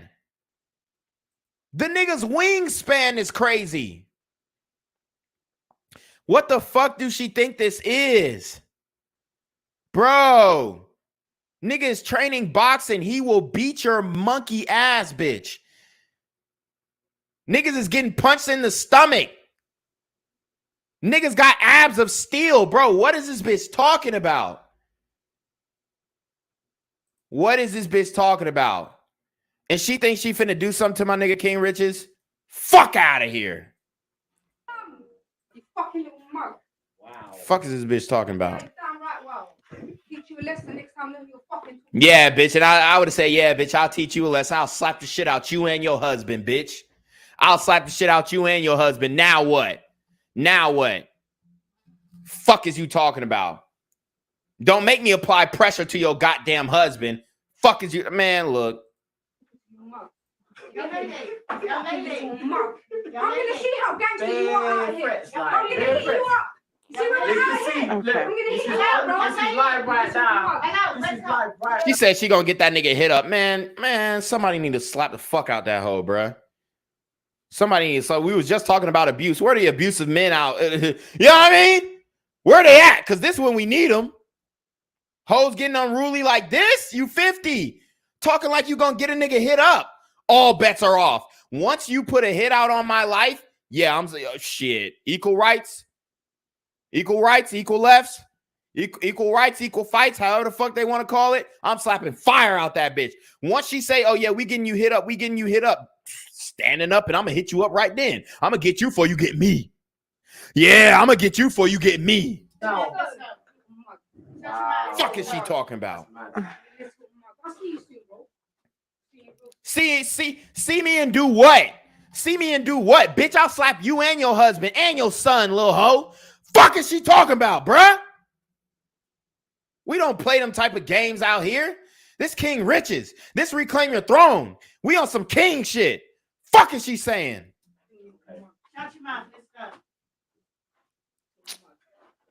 That shit got me pissed off, bruh. You need to stop on here disrespecting because you I would have said, man, King Richez handled it better than me because I would have been cussed this hoe out. keep over get out. Ugly ass bitch. That bitch ugly as fuck. Nobody gives a fuck what, bruh. We don't give a fuck. You ugly as hell and you 50. Bruh, it's over. How many bodies you got, bitch? Oh my god. How many bodies you got? You heard what she said. How many bodies you got, bitch? I'm finna have one. I'm finna have one. She said, how many bodies you got? A lot. Bro, I know she didn't just ask this nigga how many bodies you got. Bitch, you ain't never killed nobody. You ain't never made nobody push up daisies. Fuck is you talking about? I would have started, man. You ain't never seen violence, dumb bitch. Like, what the fuck is she saying, bro? She ain't never made nobody take no fucking dirt naps. You just heard about it on the news. It happened in your neighborhood. You ain't never put in no fucking work, bitch. What the fuck is you talking about? Because anybody who did ain't gonna be admitting the crimes unless they a dumbass rapper. Rappers? God. What the fuck is she saying? How many bodies you got, bitch? Oh my god. Get out. Get the fuck out of my apartment. Get out. Oh my god. She thinks she said she gonna catch him on a rebound, man. If I would have seen that bitch in public, I would have slapped the hoe on sight. No cap. I would have slapped the hoe on sight. At this point, yeah. She done threatened my life. She done said, oh, how many bodies you got? Like she putting shit in the dirt. Bitch, you ain't stepping on shit. Fuck is you talking about? You ain't stepping on a goddamn thing. She ain't sliding on nothing. Ain't spinning on nothing.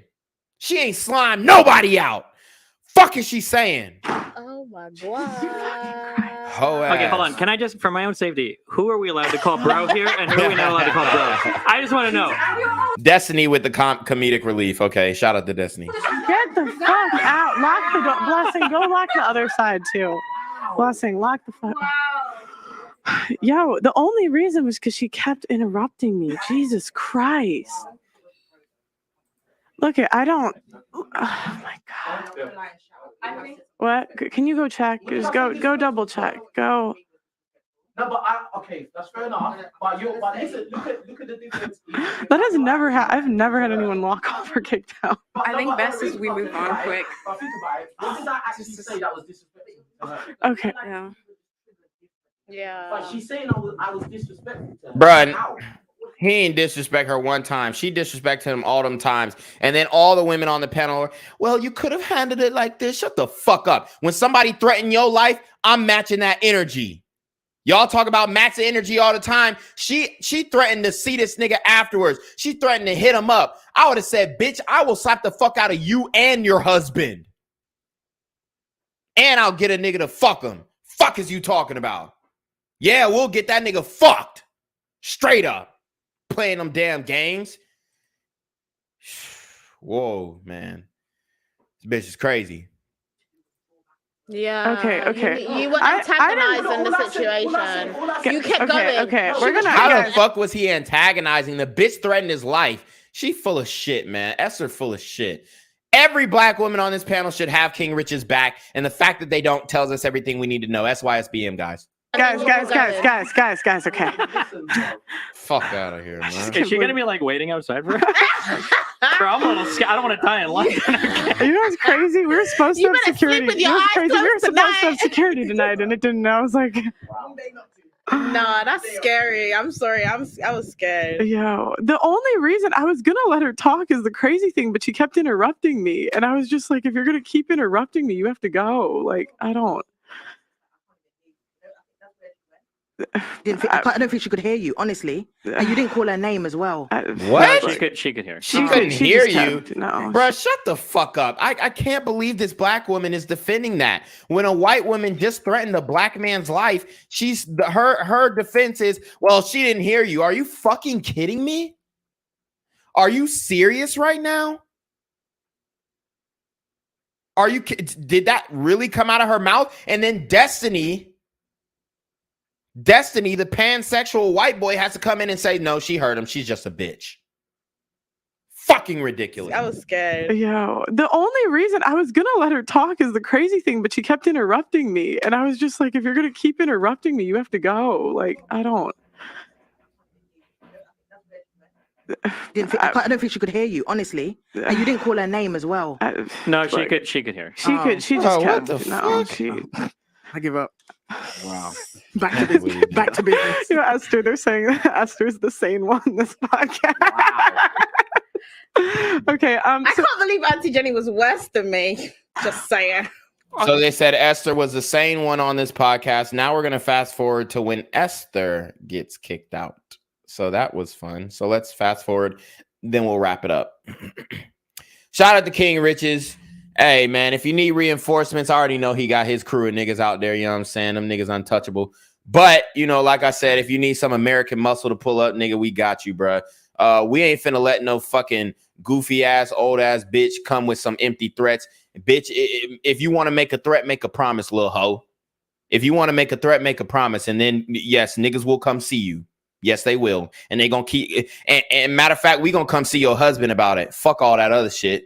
Fuck all that other shit. We gonna have a nice cordial conversation with your husband and say, hey man, this bitch put a hit out on King Richez. Did you authorize that? If he says no, then we gonna say, hey, you need to control your bitch for you get controlled, nigga. Straight up. That's what's gonna happen. And that nigga's gonna piss his pants and he's gonna fucking comply. Okay? Or we gonna go, you know, to the real gutter and get like 3 or 4 Afghans to come and straighten them out. Straighten him and you out. Because you know them niggas love taking pussy. So yeah, we gonna get you straightened out too. Fuck is she talking about? If it's that, it's that then. If it's that, it's that. Because they're going to be like, oh, well, why are you talking about this reclaim? Look, if she talking about putting a hit on King Richez, then we going to talk about getting them fucked. If it's that, it's that. If it's up, it's up. If it's up, it's up. If you talking about, oh, yeah, we gonna get you hit up, you know, after the show, watch your back, boom, boom, bap. Okay, if it's up, it's up. Then we gonna go and we gonna get some of them Afghani refugees. We gonna get some of them Syrian refugees, and they gonna put hard fucking sand dick up your ass. How about that? They gonna put sandpaper dick up your ass, you and your husband's ass. Fuck is you talking about? Well, niggas don't play like that, bruh. You ain't finna openly threaten my nigga's life on live television and ain't shit gonna happen. Nah, we gonna see about you. We gonna get some Syrian refugees. We gonna get some Afghani refugees. We gonna get some Iraqi refugees, and we gonna see about it. And you're gonna get touched, point blank. That's how I would have played it. But you know, like I said, if you need some reinforcements over the pond, big bro, you know, we active. We trying to make that shit happen. Ain't nobody finna touch King Richez. He's a new king of the Manosphere. It's not especially being disrespectful to anyone. I don't think you meant. Fuck is that bitch talking about? I don't know. We're just gonna move on. I don't. Yeah, I mean, it is what it is. But I think you should try and listen to people, though. I do. Shut the hell up. Listen to people who putting hits out on you. No, she made her bed. Now it's time to lay in it. She getting fucked. Point blank. Relitigate the whole thing. I'm just saying because obviously two people. Esther, you need to listen. You need to listen. Okay. Okay. So we're gonna close out the show. So any final thoughts? Please, 30 seconds or less. And you can plug in your social media where they can find you, whatever. So starting here and then go around. Ooh, final thoughts. No, can we go start on this side? I need to think about it. Fine. Michael, do you want to start? All right, big up to me. Nah, listen, King Richez on YouTube. Go check out my channel. We got podcasts over there. We got shows, podcasts, reaction videos, everything. Yeah, go check out the channel. And what's my final thoughts? Check out King Richez channel, new king of the Manosphere. It's up. All right, black men winning. All right, strong masculine black men winning. Old 304s down. If that bitch want to say something, see something, do something, then we definitely gonna be active. If I hear a hair on this nigga's chinny chin is touched, best believe niggas is booking a flight to the UK and we gonna see about that bitch. Straight up. And we gonna sit her down and we gonna sit her husband down and see if he authorized this. See if he her fiance, and we gonna see if he authorized this behavior. And after he pisses his pants, we gonna fuck around with some Afghans. We gonna fuck around with some Syrian. We gonna fuck around with some Iraqi, Iranian refugees, and we gonna see about getting them fucked if they don't repent, if they don't apologize. Straight up. Yeah. Maybe I should stop calling people bro, but you know, it's just the way I speak. It's not me trying to especially be disrespectful. If you take it disrespectfully, you know, sorry innit, like, but that's just how I speak in it. Don't take it as a deep thing. I don't think I deserve to get sliced up for it, but you know, that's what some people think, but it's cool, innit? Good luck on the streets tonight. Yeah. Man, shit. And that was a good joke, Destiny, but niggas ain't worried about shit, man. We gonna, man, if we seen that bitch, niggas, fire's getting slapped out that little bitch mouth. Fuck is you talking about? Nobody's sweating that little hoe. She ain't nothing, bro. She is nothing, bro. Nothing. Just some dumbass, old ass, dried up twat. She ain't got shit to do with nothing street. She talking all this street shit, don't know no street niggas, and who is she gonna send? Was she planning on sending black men to do the bidding of her? Man, fuck out of here, man. Matter of fact, shit, if she sends some goons and they just so happen to be brothers, they just so happen to be, other people from the diaspora, we gonna sit they ass, we gonna talk about them, we gonna figure out how we can fuck her over. How about that? We're going to exemplify some loyalty in this motherfucker when it comes to Black Americans, Africans, Caribbeans, and the whole lot. All right. We ain't finna do all that extra goofy ass shit, bro. Well done. I'm proud of you. Thank you. Okay, Destiny. Yeah, big ups to Pearl for hosting this great show. You can find me at youtube.com/Destiny. That's all I got. Pearl, stop saying Esther. You need to listen. It actually is quite disrespectful. It's disrespectful. Stop doing that. Everything's disrespectful these days. But it is. Right. It's disrespectful. Jesus Christ. It's Wow. disrespectful to overtalk a host on someone else's if show. I'm like, Pearl, I'm talking. You need to listen. Esther, because you talk. But Pearl, I'm talking. It's my time to talk. It's my time to talk. Here she doing that argumentative, masculine demeanor that sisters be doing. I mean,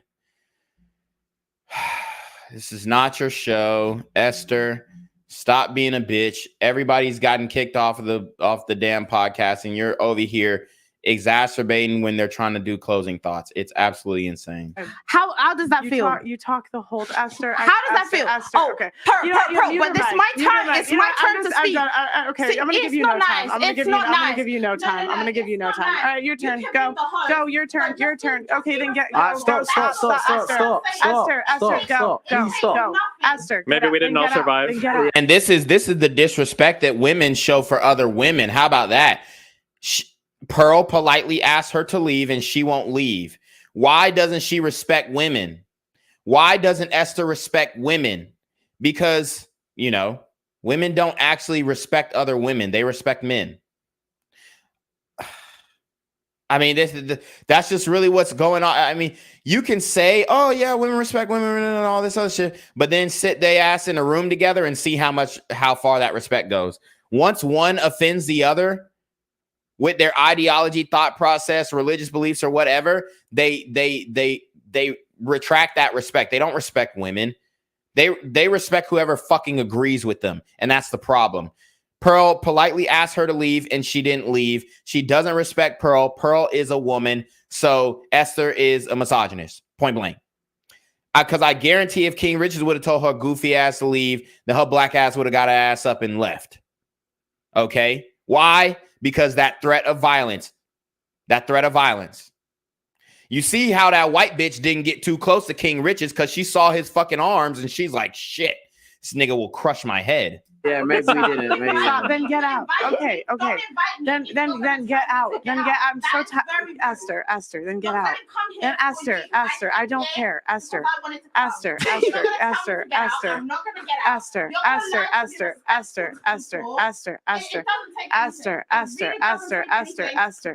Jesus Christ. Esther. Because you were being rude. Esther, go. Get out. Get the Esther, get out. Esther, get out. Get out of my apartment. Get out. Get out. No, get out. Get out. Wow. This is the modern B-dub, guys. It's not just in America. Bro. Get your fucking passports and don't go to the UK. Jesus. Esther, no, your mic is muted. Get the fuck out of my apartment. Get out. I like that, Pearl. Energy! She said, Esther, your mic is muted. Get the fuck out of my apartment. We should have been got disrespectful with these hoes, man. Get out. Get out. No, get out. Get out. I'm not going to do that. Anywho. Esther, no, your mic is muted. Get the fuck out of my apartment. Get out. Dude, that I might have to clip that sound. I might have to add that to my soundboard. Esther, your mic is muted. Get the fuck out of my apartment. That was like, I don't know. Pearl just had like her tonality, the way that she said it. It sounded like very graceful, and it sounded graceful but adamant. And you see Destiny, he's laughing. Why do we have to embarrass ourselves in front of the white folks? Come on now. We should be on our best behavior, right? No LD says it's always the least attractive women barking up a storm. Exactly. It's always the ugly hoes, bruh. Bad bitches don't act like that. All bad bitches eat seafood, bruh. No, get out. Get out. I'm not going to do that. Anywho. Esther, no, your mic is muted. Get the fuck out of my apartment. Get out. Get out. You're gonna be disrespectful the whole goddamn show. Get out. No. Yeah, I'll call security. I'll literally call security. Because that's very rude. No, can you call security? Wow. No, because you are being rude. Because you are over talking me. Call security. Get her out. Dude, fuck Esther. What a bitch. Anyway, so you guys can follow me at Sophie Joy. I mean, do I have to point it out? Light skin versus dark skin. Do I have to point it out? The demeanor of the two dark skinned bitches and the demeanor of the light skinned bitch. Very different. We had 2 dark skinned bitches on here. 3 actually. Auntie, Esther, and the fat bitch. They all came with attitude. The light skinned bitch, she listened. She waited her turn. She voiced opinions that we could agree or disagree with, but she was respectful throughout the whole conversation. So my question is that colorism, or are these dark-skinned bitches just more angry, man? That's the question. Is it colorism, or are they just more angry than the light-skinned bitches? It's a genuine question. X on Instagram. I'm going to be doing a lot more podcasts and political media stuff. And yeah, I hope to. This was a lot of fun. And yeah, can't wait to do more. Esther's literally getting the security guards called on her. Look at her. Look at her face. Absolutely ridiculous. Oh my God. Why couldn't you just leave on your own recognizance? No, I want to. No, it's fine. I want to. No, because it's not. No, you can't say your piece. You don't invite me into your house and then try to disrespect me by kicking me out. I am sorry. I'm going to. Bruh, fuck out of here, Esther. You're done. We're all gonna talk. You're done, We're not Zoe. gonna do that. That is very disrespectful. And Jesus. You can put it. No. That's the ultimate disrespect. How dare you invite me to your house and then try to kick me Bruh. out because I'm trying to tell you how I feel about how you're treating me. I'm not embarrassing myself. It's just so rude. It really is. I'm actually trying to help you out. Bruh. Just allow it. But can I just say one last thing? No, bitch. This is crazy. This is crazy, bruh. Jesus. And ain't these the same bitches who gonna say, go where you're wanted, not where you're tolerated. Go where you're wanted, not where you're tolerated. And then when you kick their ass out, they don't want to leave. Ridiculous. Yeah, headphones. Sorry. I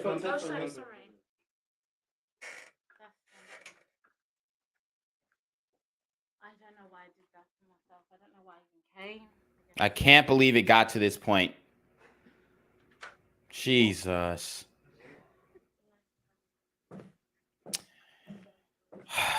Man, I mean, I hate to say it, but Okay. who were the ones acting up?